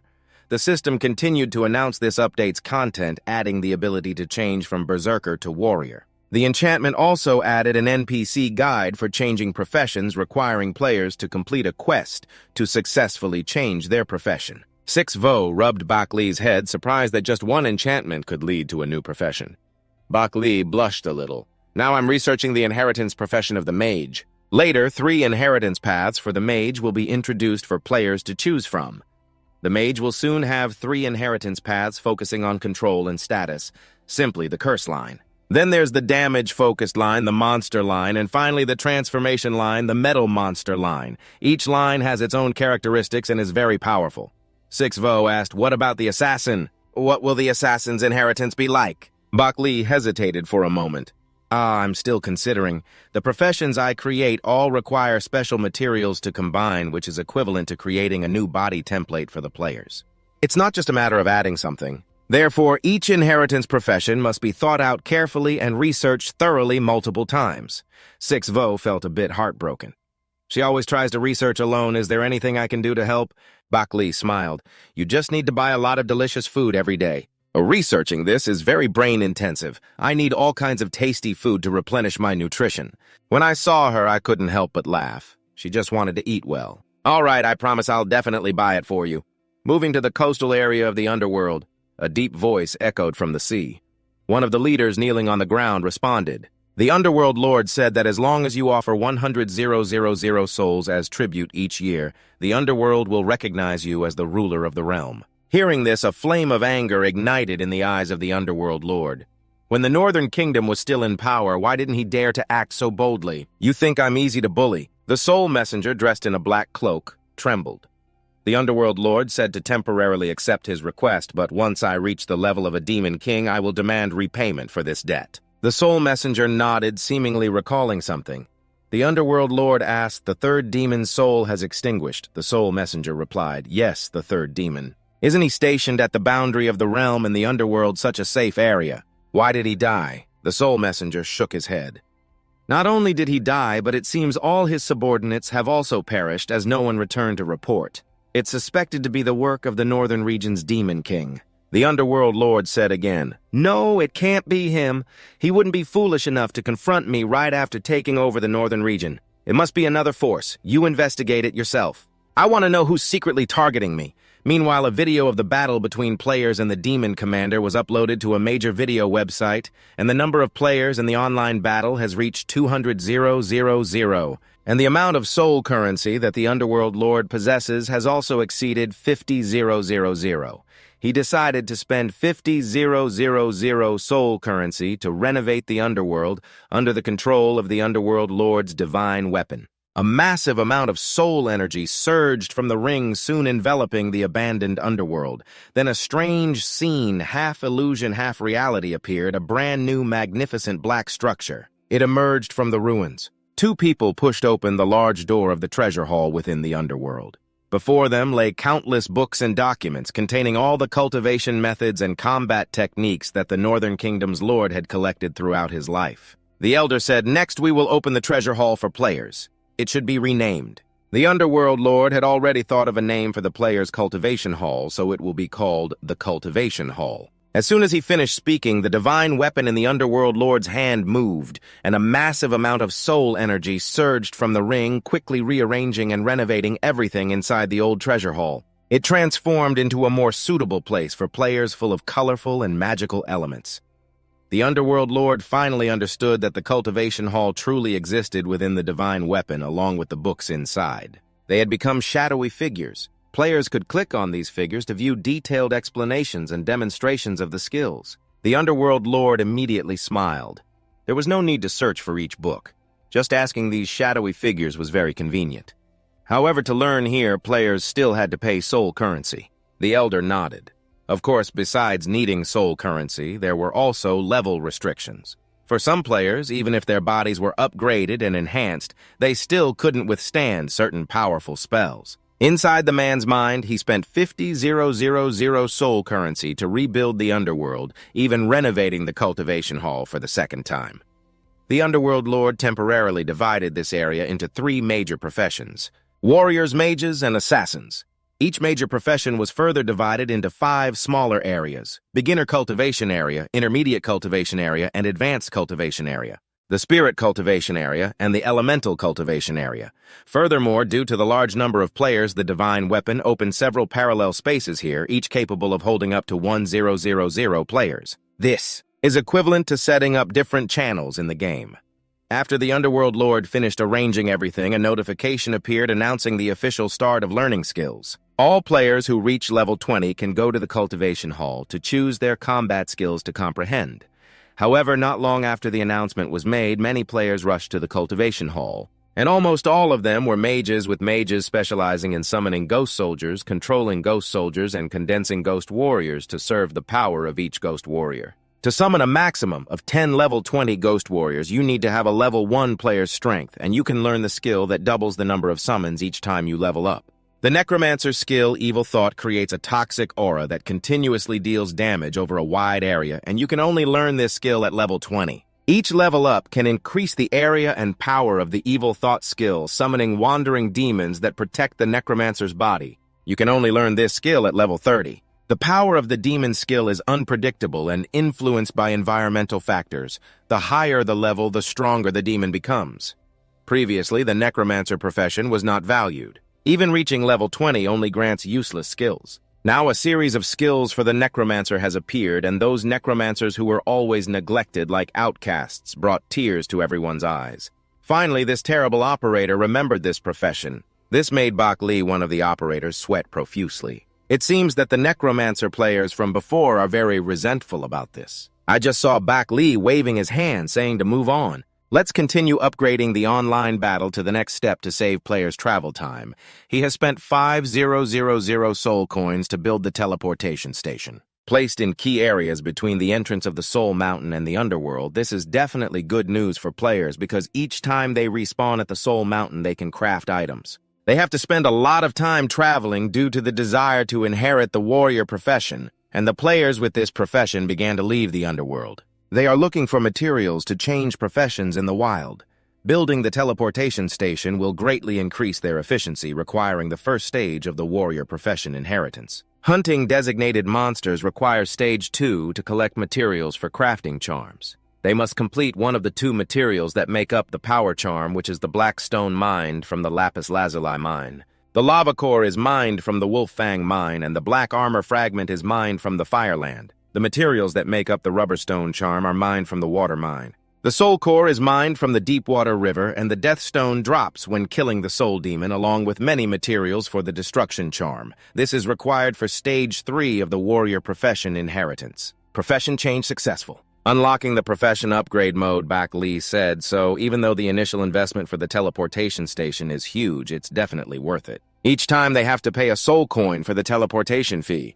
With so many players, they will surely recover soon, so they are adding the long-awaited live stream feature. This will allow dead players in the game, those who are in cooldown, to have a place for entertainment. Then he sets up 6 types of gifts and allows any reward items. He will also collect a 50% service fee in an underground research room where the virtual game cabins are flashing lights during the final testing phase of the researcher. An elderly man with white hair looked bewildered at the lights slowly turning on excitedly, saying that this virtual game cabin combined with nutritional services has succeeded. It allows players to stay in for 24 hours without any impact on their bodies. We have succeeded. Soon, Chairman Tran called an emergency meeting saying that he just received good news from our virtual game cabin research department. We have finally succeeded. So next, we should find game companies to collaborate with, using their reputation to open up the market and find more agents.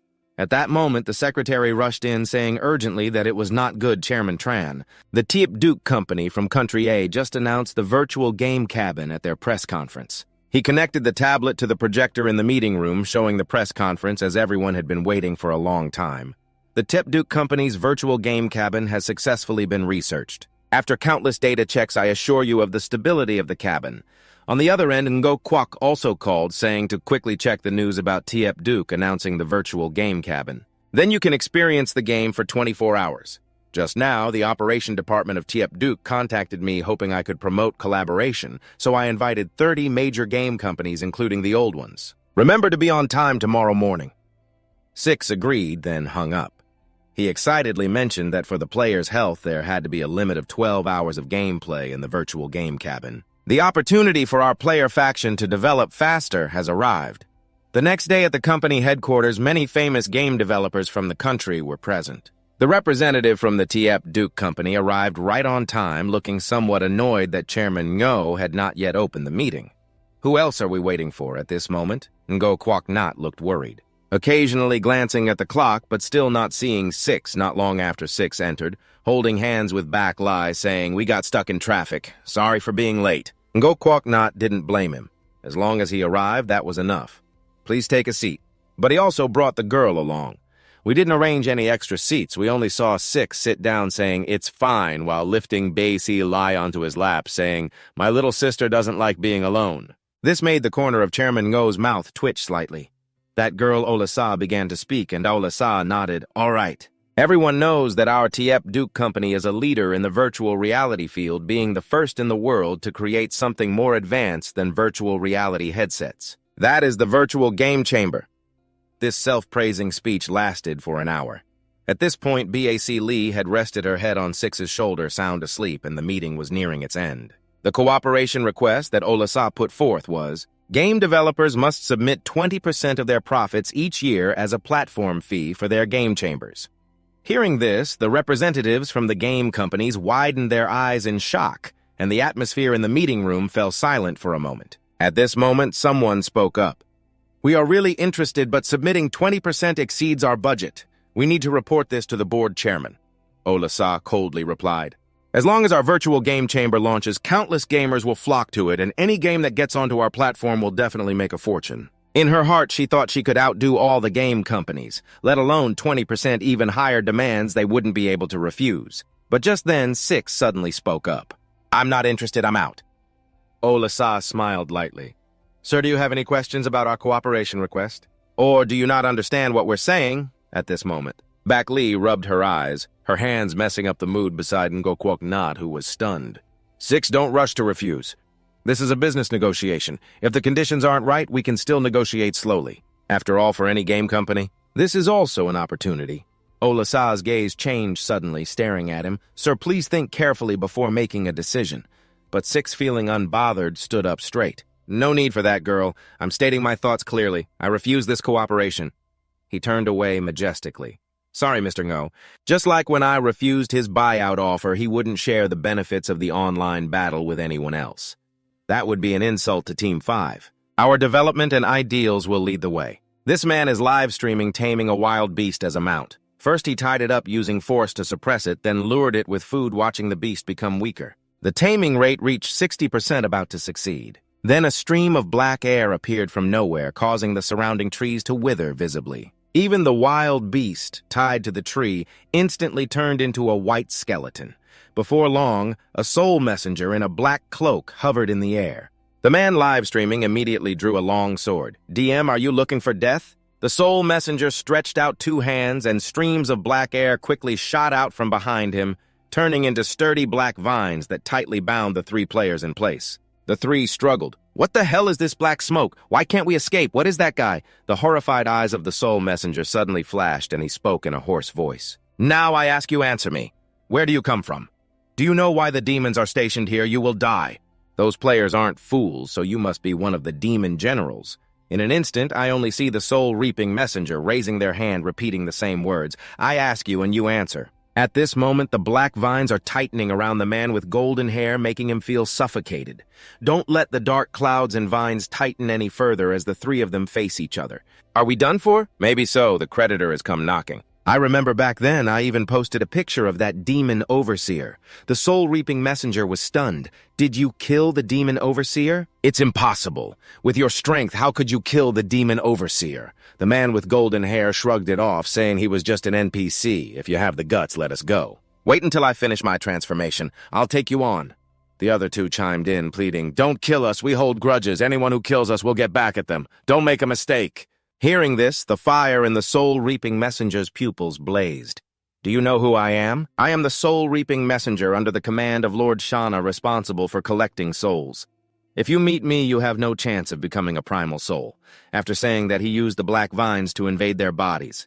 However, the soul-reaping messenger quickly discovered that the souls of these three could not be absorbed, as if a great power was holding their souls firmly in their flesh. If that's the case, I'll directly destroy your flesh and see where your souls can run to." Saying this, he swung his hand again, and the black vines immediately transformed into sharp thorns. They instantly tore apart the three players on the spot, and soon the corpses on the ground turned to smoke and vanished. This scene puzzled the soul-reaping messenger. Not only did no spiritual energy escape, but the original souls that had melded into their flesh also disappeared along with their bodies in a strange manner.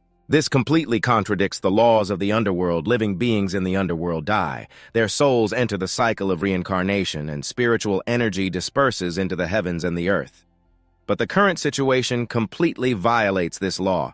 While pondering, a few more players appeared, behind one of whom spoke up, still thinking that this soul-reaping messenger was an NPC, secretly a mysterious merchant officially announced. The golden-haired guy forgot he was acting. The soul-reaping messenger asked if he was the mysterious merchant. I read on the forum that a lucky guy once met the mysterious merchant. He bought a piece of material for his warrior's spell for 5 soul coins and then sold it for over 100 soul coins. This time we're going to get rich. He was originally the soul-reaping messenger under the demon general Shauna, responsible for collecting souls, but now the players mistook him for an NPC, a hidden mysterious merchant.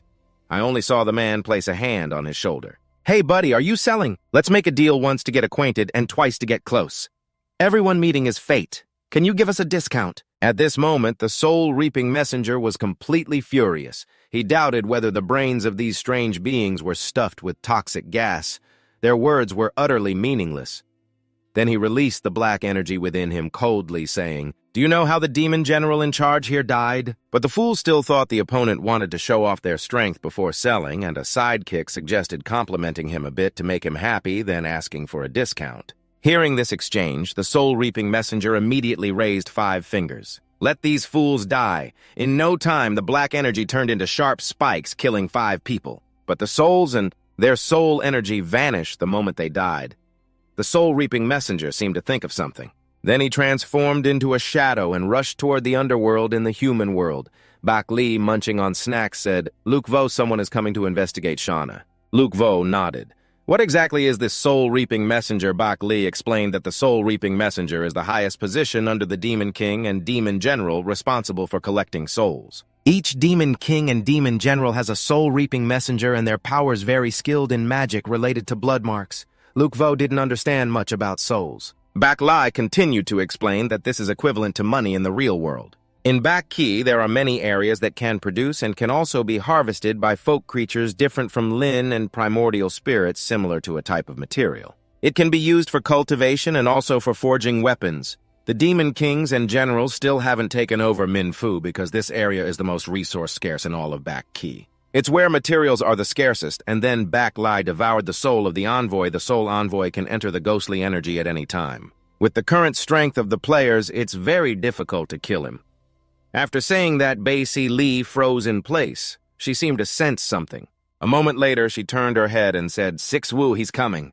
The soul envoy has arrived at Minfu. At the same time, at the main gate of Minfu, a dark shadow slowly appeared.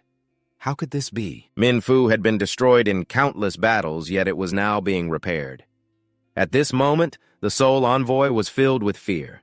Could it really be the king who controls Minfu? Is he back? No way. I witnessed the death of the Basikai king. I even remember the feeling of spiritual power dissipating at the moment he died. In the realm of Min, a figure gradually appeared. The soul envoy suddenly sensed the ghostly energy gathering behind him. He quickly turned around and looked towards a spot in Minfu. Who is pretending to cast spells? Soon a majestic voice echoed from the deep darkness. Who do you say I am? The soul envoy immediately trembled inside.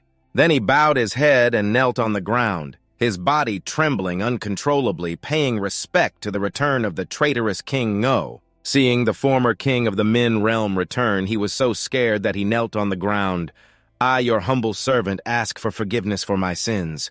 Please forgive me, King Ngo, for my many years of loyal service. Do not punish my soul." But in his heart he had other intentions.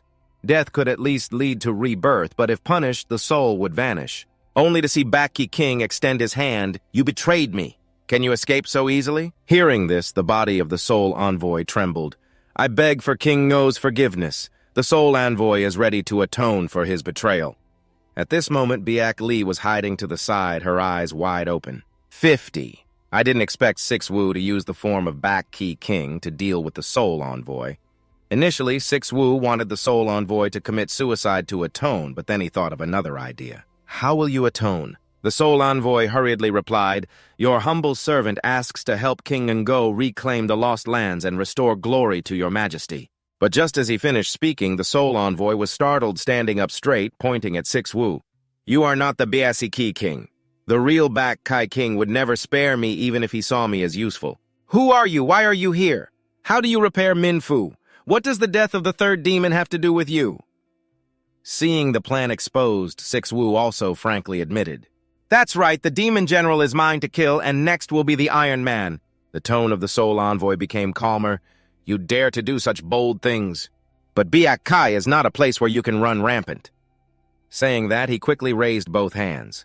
A stream of black fire erupted from the ground, and the figure of Bac Kai King was shattered by the black fire, immediately turning into white smoke and drifting away. Is that all you need to kill me? Then the true form of Six Wu appeared behind him.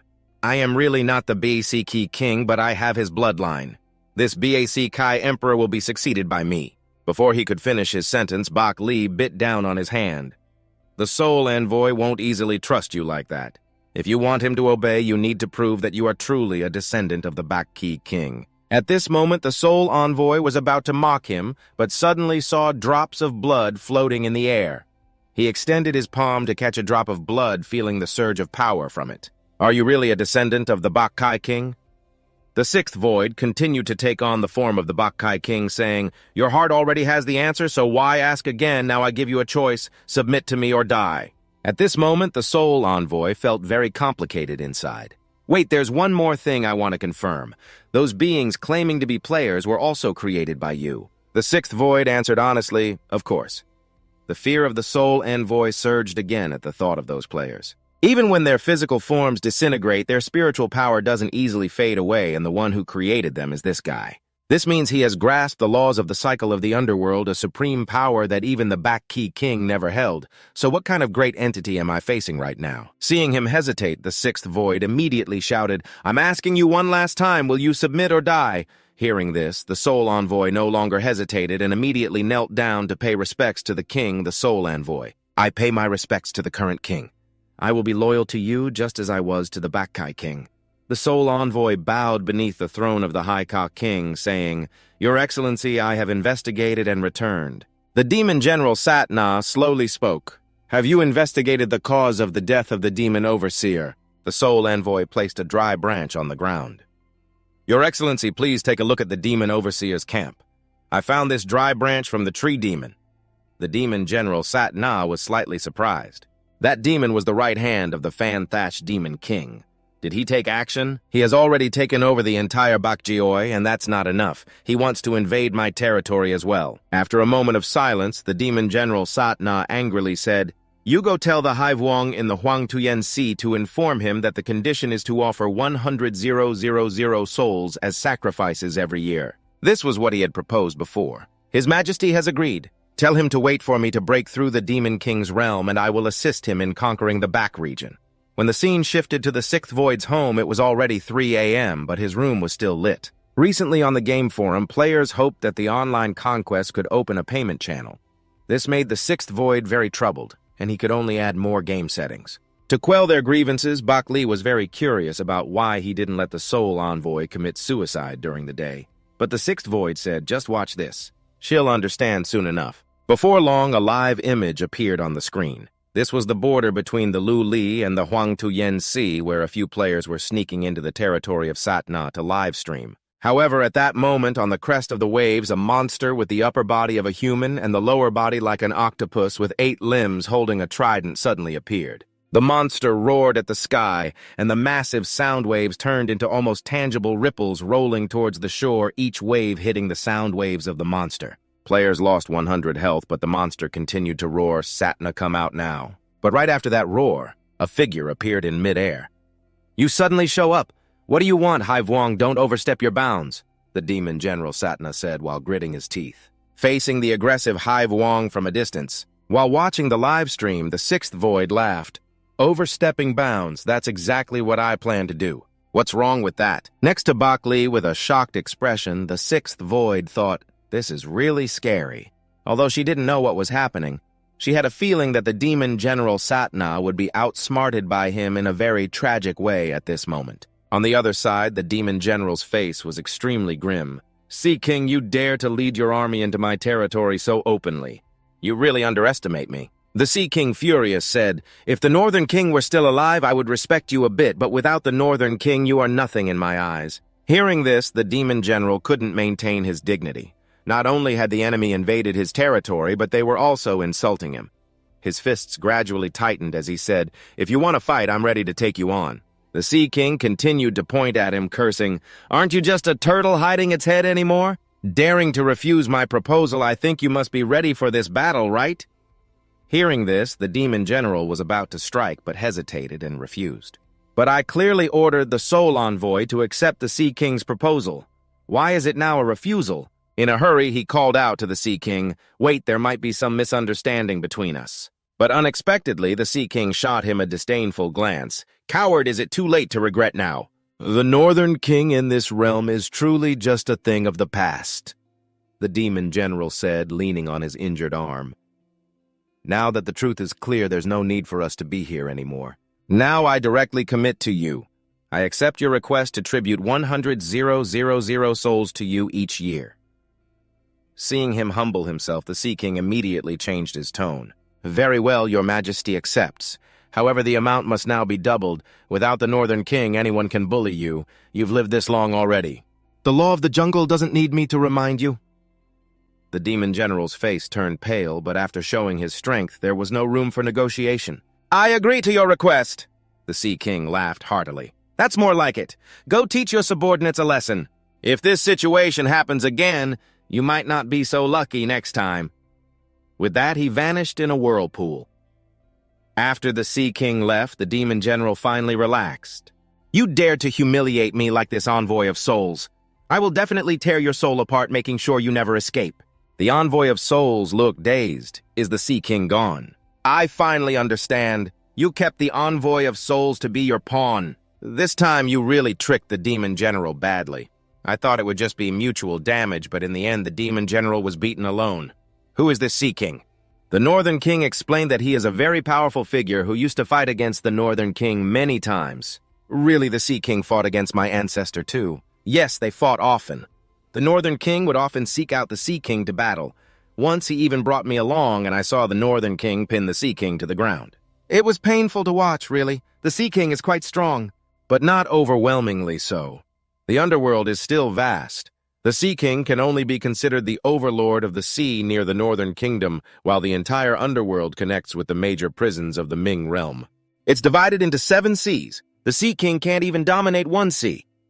Hearing this, the envoy was very surprised. Just a moment ago, the Sea King had looked down on the demon general on the ground. But he can't even dominate a single sea! The Northern King chuckled. Our sea near the Northern Kingdom is called the Void Sea. The Void Sea's supreme ruler is a creature that has transcended. Its strength is unfathomable. Even the Northern King is no match for him. The envoy immediately felt terrified. If even the ancestor isn't a match, if an enemy wants to attack the sea, our entire Northern Kingdom will be in danger. The Northern King nodded. That's right, it really is like that. After a moment, the envoy suddenly came up with an idea. After we capture the crystal, let's establish a navy. Otherwise, even if Poseidon comes to invade with our current strength, it would be hard to withstand. But Bak Li said she had thought it through. But first, we need to repair Minfu's equipment storage, where there are many design blueprints, including a design for a Yulin ship that can absorb materials to grow. It's the type of ship we've modified and evolved. The Yulin is a special vessel that can absorb the essence of heaven and earth, self-improving and evolving even if it's completely destroyed. As long as the core remains, it can restore itself to its original state after absorbing a large amount of spiritual materials, making it very suitable for players to use. At that point, we can take the blueprints to build Yulin ships. Initially, we can sell them to players, and then players can nurture and develop them. This is really exciting, so we can launch a development plan simultaneously at sea and on land. Right. But when Bak Li mentioned needing 500,000 soul coins to repair the equipment storage, it was a bit too much. How about we open an auction house in the game? This way, players can easily find the items they need by just entering the item name in the search system. They will find items being sold by other players at various prices. Additionally, players who have leveled up and want to exchange for better equipment can also sell their old unused items. Bak Li smiled widely, understanding his point. For this feature, we'll charge a service fee of 20% of the item's selling price in soul coins. 6vo agreed. Bak Li, you're really a cute little lamb. This girl has lived for thousands of years and scared me to death when she grabbed a knife on the bed. Let's talk properly first. Put the knife down. Bak Li excitedly said, 6vo, you found a direction for the inheritance profession of the assassin. Then she slashed the air in front of her, saying, this is a relic of the original turtle tribe, unexpectedly discovered by a gamer. She thinks she has found the direction for the assassin's career change. 6vo glanced at the knife, which was not only rusty, but also missing a few pieces looking nothing special.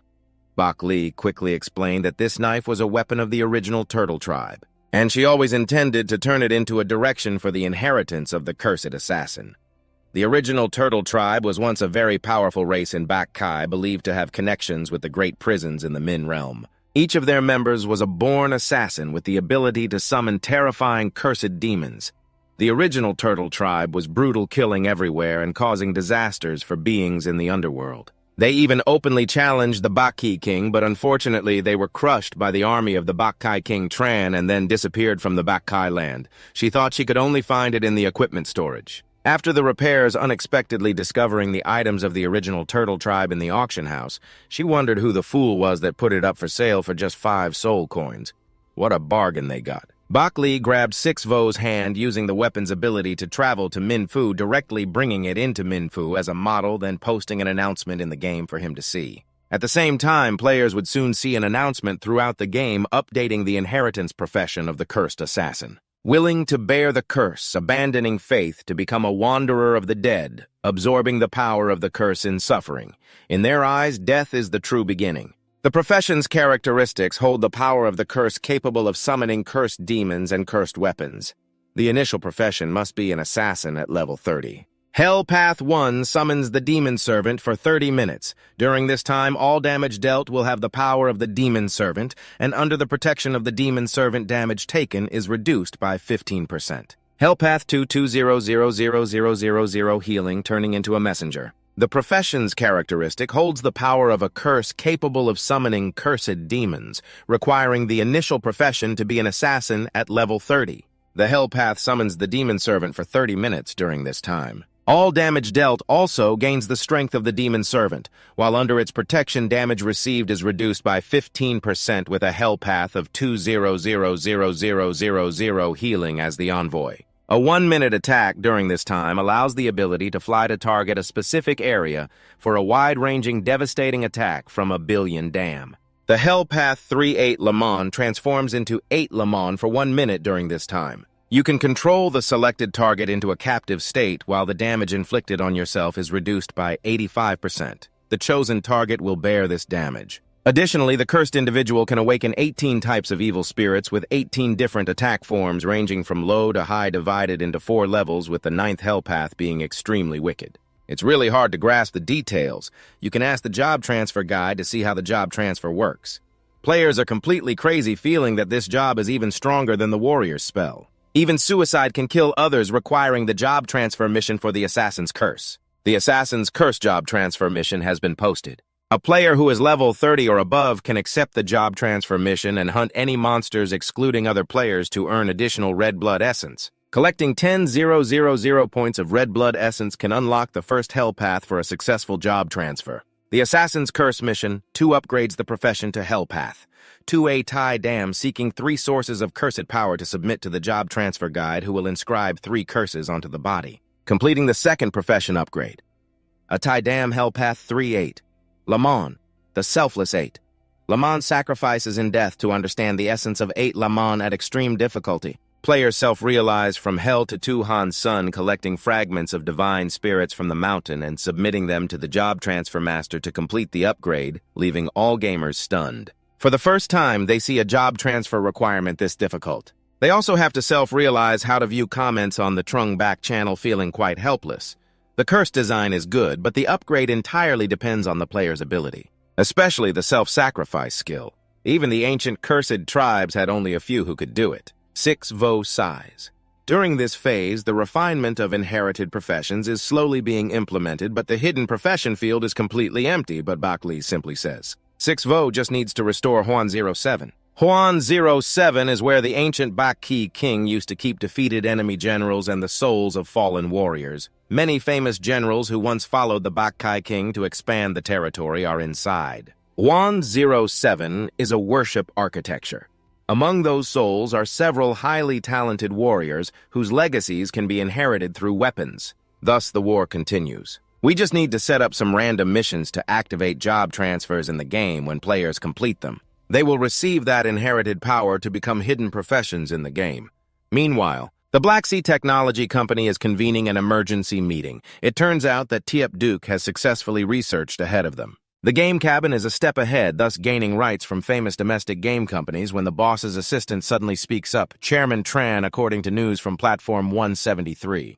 There is still one game company that has not signed an agreement with Tiep Duke. Moreover, they are the ones who actively refuse. The man sighs. One game company is better than none. You should negotiate to see if a cooperation agreement can be signed. Try to meet their requirements as much as possible. On one side, 6 Vo is having a headache because there are too many features that need to be expanded in the game recently, although the capabilities of the Chinyu weapons are growing rapidly, but still not enough at this time. His phone rings.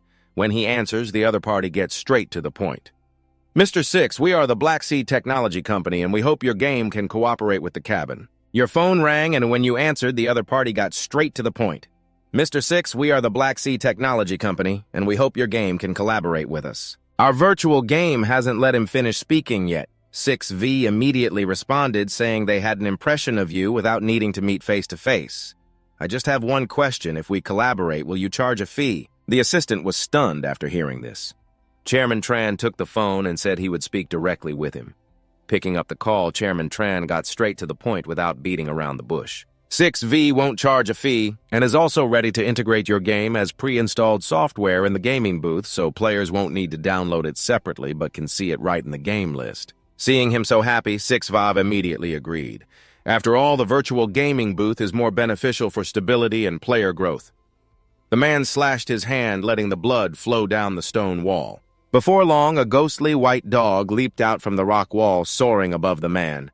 Instantly, his blood fully recovered as he felt disappointed. A ghostly golden deer suddenly appeared from a beam of golden light spreading throughout the cave, announcing the entire area, congratulating the player Tan Koi. Successfully changing his profession to a hidden class, a golden light surrounded Tan Koi and a golden orb gradually formed. Moments later, the golden orb exploded instantly, filling the cave with golden mist. The live stream caused a sensation in the game, with views exceeding 100,000. But as the mist cleared, a silly white dog suddenly appeared at the bottom of the cave. Player Tan Koi, level 21 profession by me Spirit Beast. Those watching the live stream burst into wild laughter, with comments flooding the screen revealing that Tan Koi was just a gamer.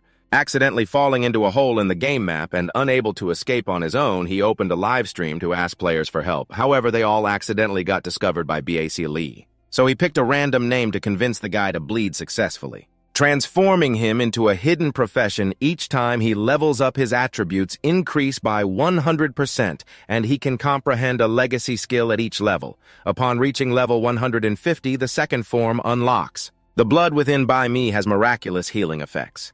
At this moment, 6V was very curious why my Conqueror weapon couldn't retain Bai Mi's skill list. It also couldn't be replicated for other players. Bak Li was quite helpless. This was entirely a matter of luck. Other gamers wanting to change to Bai Mi could only do so like this player. Finding the place to inherit the remaining life of Bai Mi was very slim. Meanwhile, Tan Koi easily escaped the cave thanks to the powerful stats of his new body. He looked at the attribute panel, his face filled with joy. As a novice gamer with no skills and no money spent obtaining this profession was truly about to reach the peak of life. But as he got carried away, he imagined a network of vines falling from the sky, wrapping around him in an instant, then being brutally beaten by 3 other players, finally capturing the beast. Then I learned the taming profession from a grandmaster. I must successfully tame it. A girl holding a magic staff said disappointedly, "It seems it's not a beast, it's just a little white dog." The boy laughed. "Why not tie it up and practice first? The beast is harder to tame." So before Tonkoi's bewildered gaze, they tied him to a dry tree. The girl said, "This wild creature has a fierce nature. Don't be fooled by its small size. It's very fierce. So you have to hit it hard to scare it. That's the first step in taming something I learned from the Grandmaster." At this moment, the girl pulled out a staff from somewhere, grinning. "I know what to do now." Seeing the girl so eager, Tonkoi immediately barked, "Woof, woof, woof." The woman was the head of the Czech-German company, and upon learning that 6V's online battle game wouldn't refuse to cooperate with rival companies, she immediately ordered her assistant to block the online battle game and all the booths we released. Additionally, inform our headquarters in the country so that they can coordinate with us to jointly seal off this game. We must let the gaming companies of Long Country understand the consequences of daring to refuse our Czech-German company. At this moment in this world of Ming realm, 6V suddenly sneezed. "How's the player who was transferred to the Buy Me profession doing?" Bak Li said that those watching the live stream couldn't hold back anymore and rushed to save him, but the torment almost made him surrender. At this moment, 6V sensed the Soul Messenger approaching. The divine essence of the battle condensed into the image of the Northern King who bowed his head in reverence before the figure not far away, the Soul Messenger, to pay respects to the Ngo King. The divine being obeyed the command and returned to the side of the moment, first using a willow branch to deceive him about the cause of the death of the demon overseer. Then the moment instructed me to meet the Sea King. I agreed to his request, but I deceived the Sea King according to the Ngo King's guidance, saying that the moment had rejected his request, and then he offered the object in his hand. This is all the souls that the moment possesses. The divine being has absorbed them all into this soul gem, completely following the Ngo King's instructions, leaving him with not a single soul. After saying this, he deeply bowed down. The Soul Messenger had been completely exposed, and the moment merciless would definitely not forgive the divine being. "Please protect me, No King, and grant me pride." At this moment, the soul gem hung in his hand, having absorbed 119 souls. Bak Li immediately gave a thumbs up, not only deceiving the moment, but also getting beaten by the Sea King. Moreover, it caused the Soul Messenger to lose all the souls he had painstakingly accumulated. Bak Li was truly ruthless, his face filled with a smile as he waved his hand towards the Soul Messenger. "You did very well. This is a reward I give you." Soon a stream of soul power infiltrated the body of the Soul Messenger, the soul power acting as a catalyst igniting the soul flame in his mind. The Soul Messenger was stunned. He could even control the soul power to elevate my strength to half a realm. The lower divine being thanked the Ngo King for the reward, thinking to himself, unlike players who enhance their strength for the Soul Messenger, it was actually not difficult. The growth of players is like digging a canal to accumulate a lake, needing to be done step by step. But the Soul Messenger was originally a being that had cultivated for thousands of years. I was just adding a bit of water to his lake. However, this scene also left Bak Lam in awe. For the Soul Messenger, this was an earth-shattering technique. Moreover, he understood the debts and rights clearly, thus possessing the demeanor of a monarch. Bak Li did not intend to let him stay here. He then said to the Soul Messenger, "I have a new mission for you." The Soul Messenger raised his head. "Please speak, Your Majesty. I will definitely do my utmost." Bak Li continued, "Next you will follow the Phantom Stone Demon King." These words left the Soul Messenger utterly terrified. He wanted to refuse, but could not find the words, thinking to himself that he was being punished with death by Bak Li. Just now, he was sent to follow the Demon General the moment. Now he was being arranged to follow the Phantom Stone Demon King. Seeing him unresponsive, Bak Li continued, "I want you to stir up the relationship between the Phantom Stone Demon King and the Demon General the moment. At the same time, investigate the situation in the northern region of the Phantom Stone. After understanding, report back to me." The Soul Messenger hesitated slightly, fearing that the Phantom Stone Demon King would not easily trust him. But just as he finished speaking, Bak Li handed him a soul pearl. "You take this soul pearl to present to the Phantom Stone Demon King as your leading offering messenger." The Soul Messenger nodded. "I understand." "I will not disgrace the mission," he said, then transformed into light and flew away. After that, Bak La shattered the form of the Northern King and asked, "Just now I intended to directly give him the soul pearl. Why did you tell me to take away 150,000 souls?" Bak Li explained. "Souls can be used to build a teleportation pipeline?" Bak Li, hearing this, asked, "You mean a relay station? This can also be created using soul power." Bak Li shook his finger. A relay station and a teleportation pipeline are not entirely the same. The former only requires soul power to build, but the latter needs offerings, and souls are those offerings. Simply put, in certain special areas on the surface world, if a direct teleportation gate cannot be built, souls must be offered to construct a teleportation tunnel to activate it. And this type of special area can only be activated by building a teleportation tunnel. Coincidentally, it can become the instance in the game that we have always wanted to build. Speaking of this, Bak Li eagerly clasped his hands. The reason I left you with 150,000 souls is to activate a special area. The offering needed is precisely this number, and that special area is the Hell Path.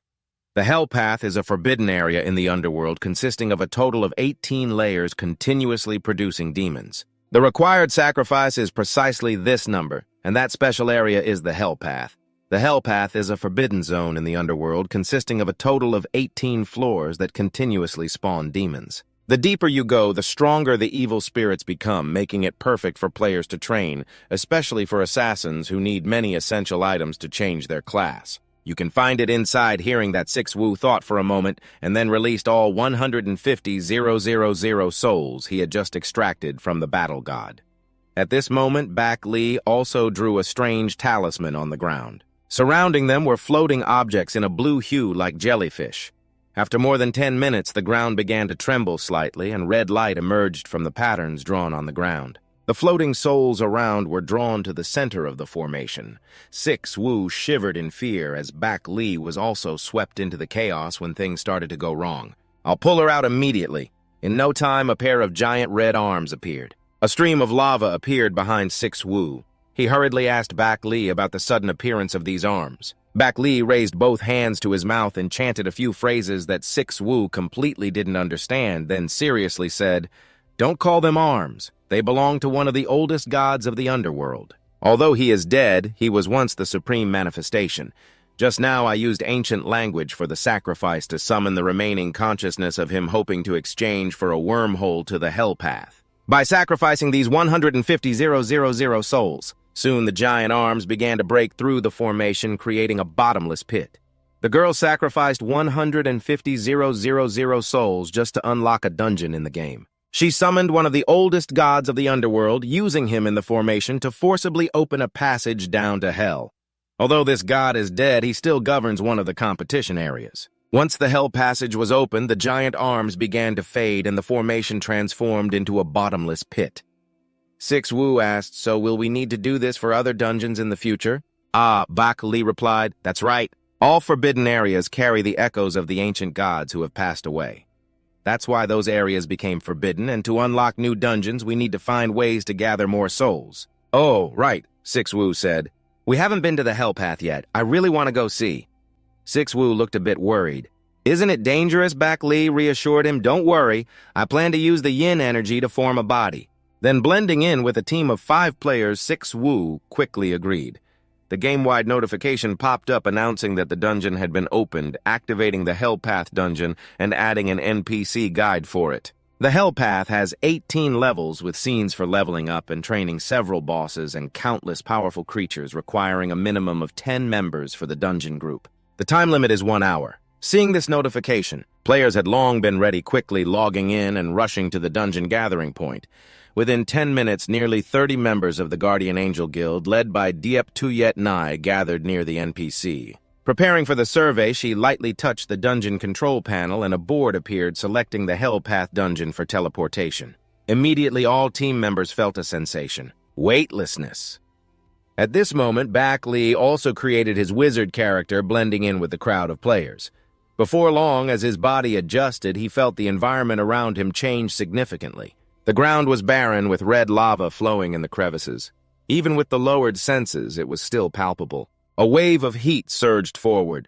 Tuyet Ni observed her surroundings and said, "Everyone stay calm and follow the group according to the guide's instructions. This dungeon has a lot of materials and precious treasures. Search carefully. Don't miss anything."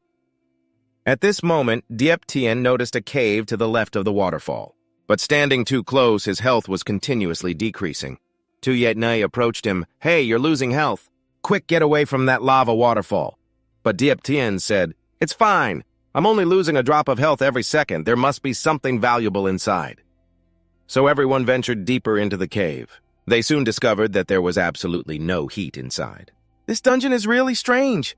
Outside it's clearly scorching, but inside it's freezing cold." As visibility dimmed, Tuyet, Nai suddenly felt a bit scared, but as the leader of the guild, she absolutely couldn't lose face here. You absolutely cannot lose face here. This woman, as the guild leader in the game, was startled by the surroundings when she noticed her brother smashing a statue of an officer. She quickly exclaimed, "Hey, what are you doing? You scared me." But Dup said, "Don't worry, I'm here." It was actually the loud noise from him that startled her. Otherwise, she wouldn't have been scared. How could she be scared? Depp scratched his head and said, "Sorry, sis. I just thought there was something about that statue. There must be something related to inheritance, or at least some kind of treasure." Tuye Ni was taken aback. It seemed right. Everyone started smashing the statue, but after half an hour they were exhausted, and more importantly, utterly disappointed because no matter how hard they hit, they couldn't break the statues. It was truly a terrible experience with things like this. Why can't it just be a button to open it? Bak Li thought to herself that besides the officer's statue, there must be something else here, then muttered, "An advanced touchscreen, huh?" Hearing that, everyone turned to look. Bak Li was startled, raised her magic staff, and awkwardly backed away. At that moment, Diep suddenly spoke up. "What's this A treasure that no one can take?" It was so frustrating. Tuyet Nai felt helpless. It seemed they could only give up. "Remember this spot? Let's come back when we're stronger and open it." Just then, an assistant said, "Sister Tuyet Nai, I've discovered 3 stone ponds here, but these ponds seem to be made of the same material as the statue. No matter how hard I hit, I can't break them." At that moment, a warrior enthusiast was poking at the pond, which looked like the burial pits in his village. If they were lucky, it would open up to reveal some fine wine. If not, it might just be something from their ancestors. Hearing this, Tuyet Ni immediately lost all desire to open it. She said, "Since we can't open these things right now, let's quickly get out and explore elsewhere." But deep down, she thought, "I don't want to open anything weird." Biak Lai, hiding on the side, almost burst out laughing. "If you guys don't take it, don't blame me for taking it." Saying that, she activated her weapon, and soon a blue light enveloped the stone ponds, which were shortly drawn into the weapon space. Everyone didn't check back anymore and headed straight out of the cave, but just then, they heard cries for help from some players. "Help us, help!" Seeing Tuyet Nai and the others, the leading guy was overjoyed. "Finally, we found another group. Help us." At this moment, Tuyet Ni's attention was drawn to something in that person's hand. It was a large, bright red egg surrounded by dragon scales. Before long, a massive fire dragon swooped down from afar, continuously spewing out scorching flames. Seeing this, Tuyet Nai shouted, "Don't come near, you've stolen a dragon egg and brought the boss here. What do you think you're doing coming close? Watch out or I'll kill you." But the others paid no mind and ran faster. The boy who had stolen a soon-to-hatch dragon egg was being chased by a gigantic fire dragon. Seeing the fire dragon approaching, Diep Tuyet Nai immediately ordered everyone, "Get into the cave quickly. We can't deal with this boss right now." In less than 5 seconds, the egg thief also ran inside, but the cave was too narrow, and the dragon could only get stuck at the entrance, roaring wildly. At this moment, Diep Tuyet Ni drew her sword and pointed it at the man. "Give me the dragon egg," the man explained. "Let's talk properly. Even if I give you the egg, you can't do anything with it. Dragon eggs can't be stored in private space. If not, we wouldn't need to run away from the dragon."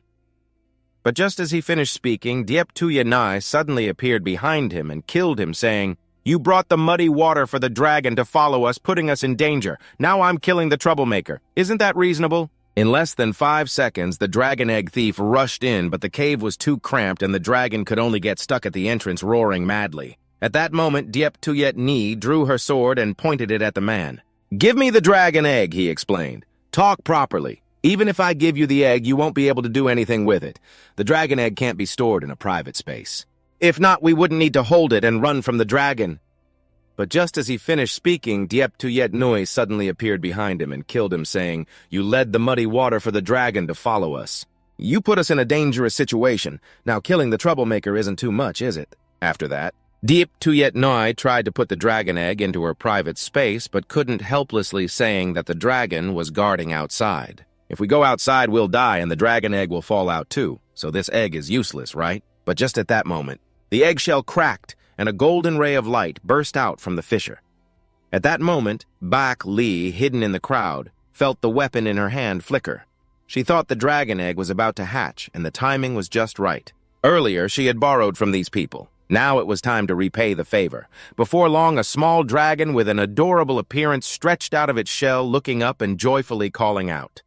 In the next moment, the little dragon transformed into light and rushed into Baek Lee, disappearing. At the same time, an announcement rang out congratulating Diep Tuyet Nai on hatching her first pet, the little dragon. Deep Shen was very excited, saying that his sister was truly lucky, unmatched by anyone. Tuyet Nai, quickly summon your pet to see. Let's check its attributes right now. Tuyet Nai tried to display the attributes of the fire dragon, and a row of attributes appeared before her. The pet details showed that it was a fierce beast usually found in hot regions. It has immunity to high temperatures. Looking up, she saw flames swirling above its head. It was the fire dragon. Tuyet Nai sighed, seeming a bit weak. She still needed to spend time training it. This is troublesome. The fire dragon seemed to understand her words and immediately rubbed against Tuyet Nai's chest, looking so cute. Tuyet Nai said, "All right, it's not like I can't raise you." The scene shifted to inside the space where a vortex emitted sizzling sounds, suddenly tearing through space. After that, Baek Lee jumped out from the space. The voice of the vortex rang out beside her. "This pet hatched from the egg of a player thanks to your secret help, right?" Baek Lee nodded. "Wasn't the timing of the dragon egg's appearance a bit off? I just took the opportunity to materialize them. The pets must be in a newly hatched state. Only when they come into contact with the outside world can they be brought into the protective gear. If they are in a mature state, even with protective gear, they can't be materialized. It's just a pity that fully materializing the pet inevitably leads to loss. The fire dragon was supposed to be at the level of a fierce beast, but after materialization, it's only at a high level." Six Wu patted her head, but it was fine. She had set up the pet very well already. Moreover, right after materialization, I had set a fee of 30 soul coins each time the pet resurrected, adding another way to earn soul coins. The anonymous profession in online combat is archery. Finally, it opened up. He was once the best archer under the Northern King. Just now, Baek Lee returned from the underworld, and he was very worried that players would conflict over the dragon or resources. But these things had been anticipated. He proposed a design for players to unite, which was unrealistic and needed to rely on mechanisms. Therefore, during Baek Lee's trip to Hell, he also designed a way for players to relieve stress, to build a huge battlefield and 100 fortresses. Inside the weapon space, all guilds with 500 members or more could register to participate in this guild war. The theme of this event is conquest. In the center of each fortress, there will be a white flag. Any guild that captures a fortress can change the white flag to their guild's flag. Of course, the flag is just a process. Even if your guild captures the fortress and changes the flag, members of other guilds can still retake it. This is a large-scale battle with an initial construction phase followed by fortress defense lasting several days. At the end, the top 100 guilds that still hold fortresses will be selected and rewarded. The blood of war from Baek Lee was quickly ignited. However, although it could easily gather energy to form in the weapon space, this is still a large project that is expected to take quite a bit of time to build.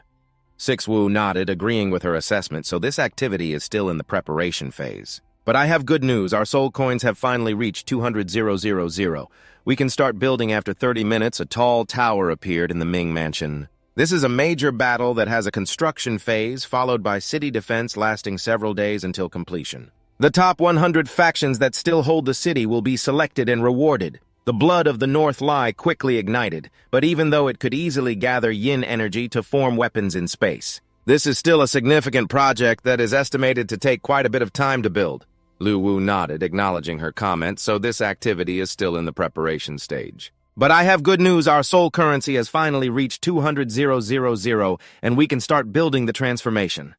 After 30 minutes, a towering tower appeared in the underworld. At this moment, the announcement for the entire area popped up about a new update unlocking the hidden class of the Sun Archer and the legacy of the unique challenge for the hidden class limited to 10 people. For details, you can ask the NPC guiding the class.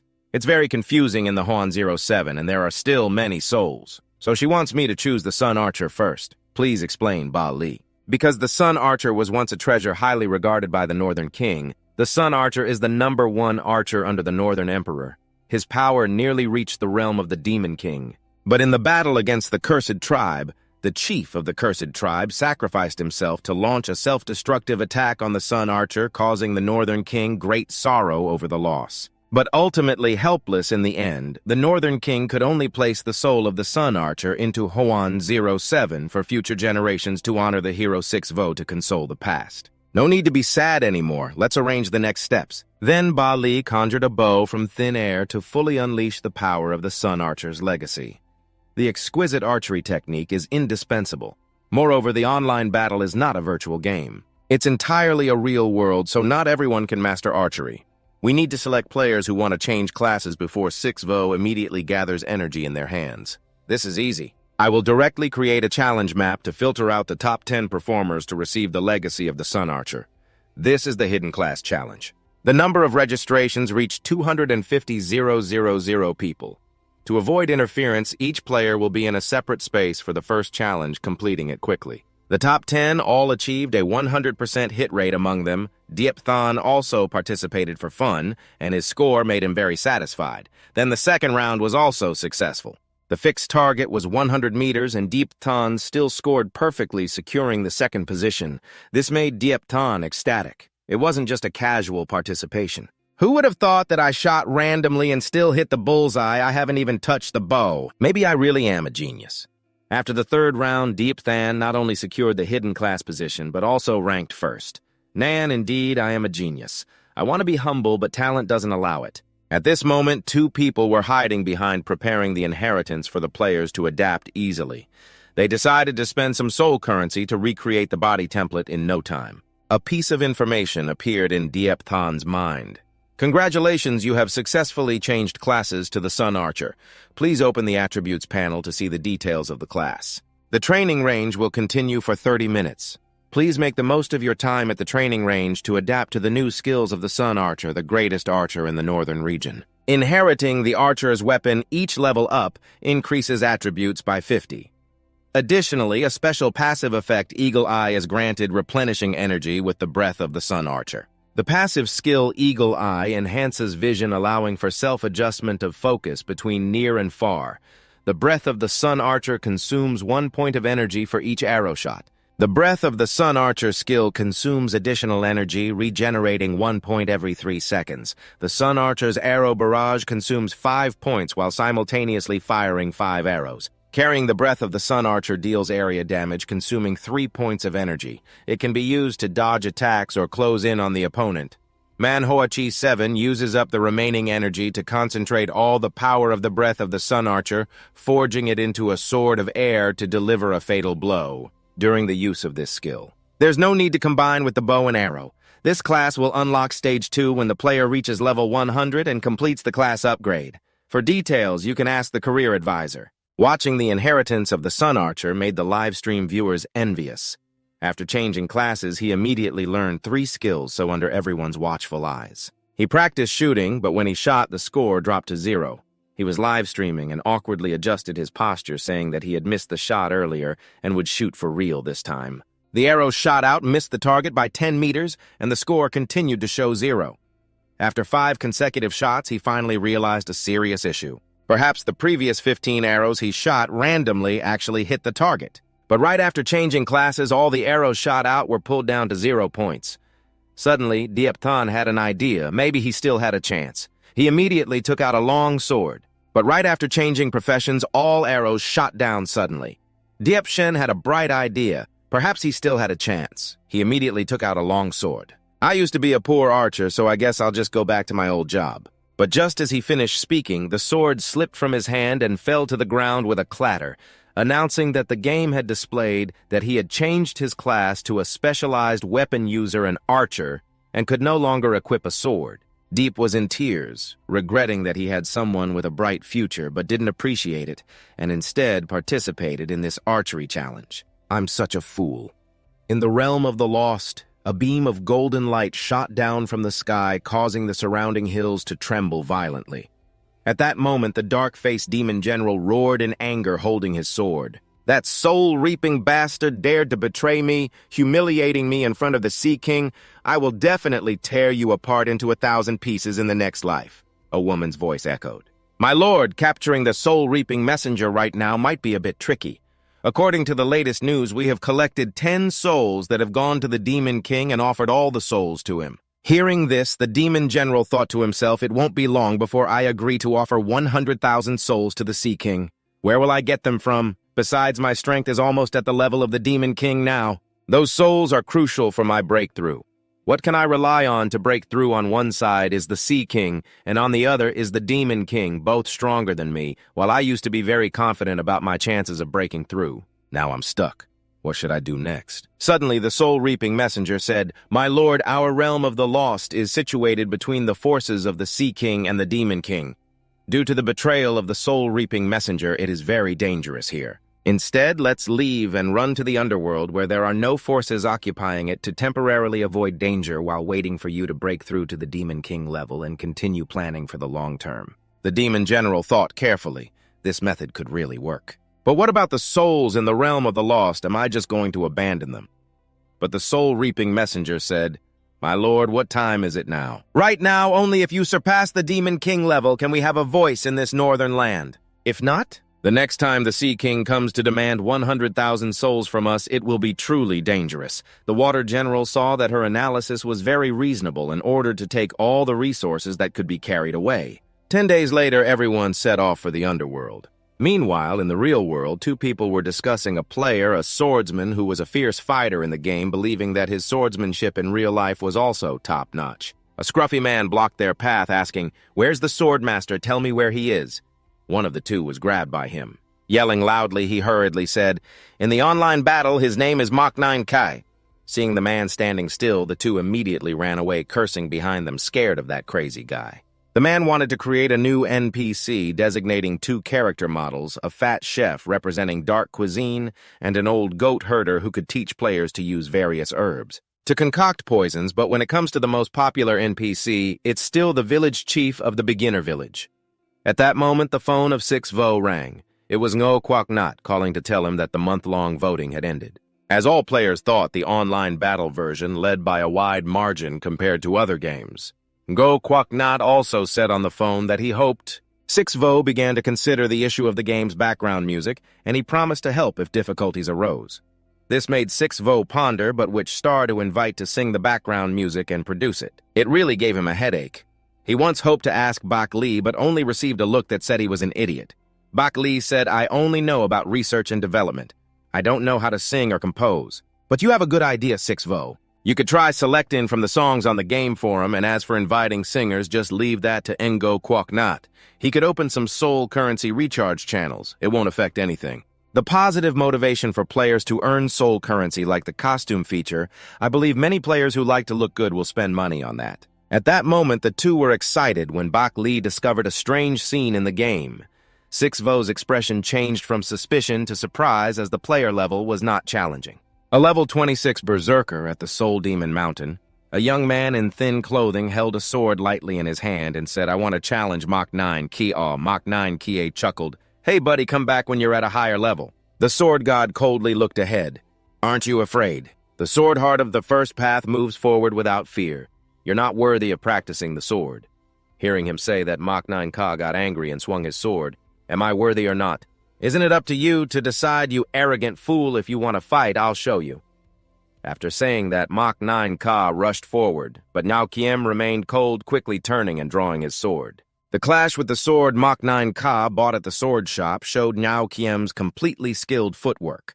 In less than 3 exchanges, both retreated a few steps, but Mach 9 K looked tired, because in a flash he was hit by over 10 strikes, while he himself didn't land a single hit. If it weren't for his attribute advantage and the armor, his health would have been wiped out, so he no longer cared about his dignity and directly activated the berserker skill, saying, "At first I didn't want to bully you a new account with no skills, but now you've provoked me." Mach 9 swung his sword into the sky using the flame slash, a fiery blade creating a crescent arc along the ground, slicing straight toward Nhau Kiem. However, at that moment, Bak Li seemed to sense something. After checking multiple times, she said in surprise, "Liu Wu, do you feel that inside the transformation there's a soul asset suddenly disturbed?" Even the man was focused solely on the battle. To defeat all the swordsmanship masters in the world. He even entered the virtual game taking a level 0 account, asking every gamer until he found the one rumored to be a swordsmanship master, even though he was only level 26. But in the end, he easily killed his opponent arrogantly, saying, "Your sword technique is too mediocre, even terrible, not at all like a swordsmanship master." But at that moment, the game system announced throughout the area congratulating the player Nyao Kiem for achieving the Sword Heart and receiving the hidden profession of Demon Sword Master, which made even Nyao Kiem furious. Soon a shadow appeared before him, and he could clearly feel a majestic force suddenly descending upon him. Then the skill panel for the Demon Sword Master appeared, introducing the profession of the Demon Sword Master, which has 10 sacred swords connected to the depth of understanding. The deeper the insight, the more powerful the strikes against the heavens and the earth, cutting down enemies with specialized weapons without needing any additional gear. No attribute increases when leveling up and cannot learn any berserk skills. Six Void was secretly observing and immediately asked what happened. Doctor explained that there are some soul treasures in the transformation that require special conditions to activate. Because those souls still have some residual consciousness, they can choose their own inheritors. Since the player named Proud Sword has received the soul treasure, we can connect through the soul, and the connection with the Conqueror weapon to see what has transpired.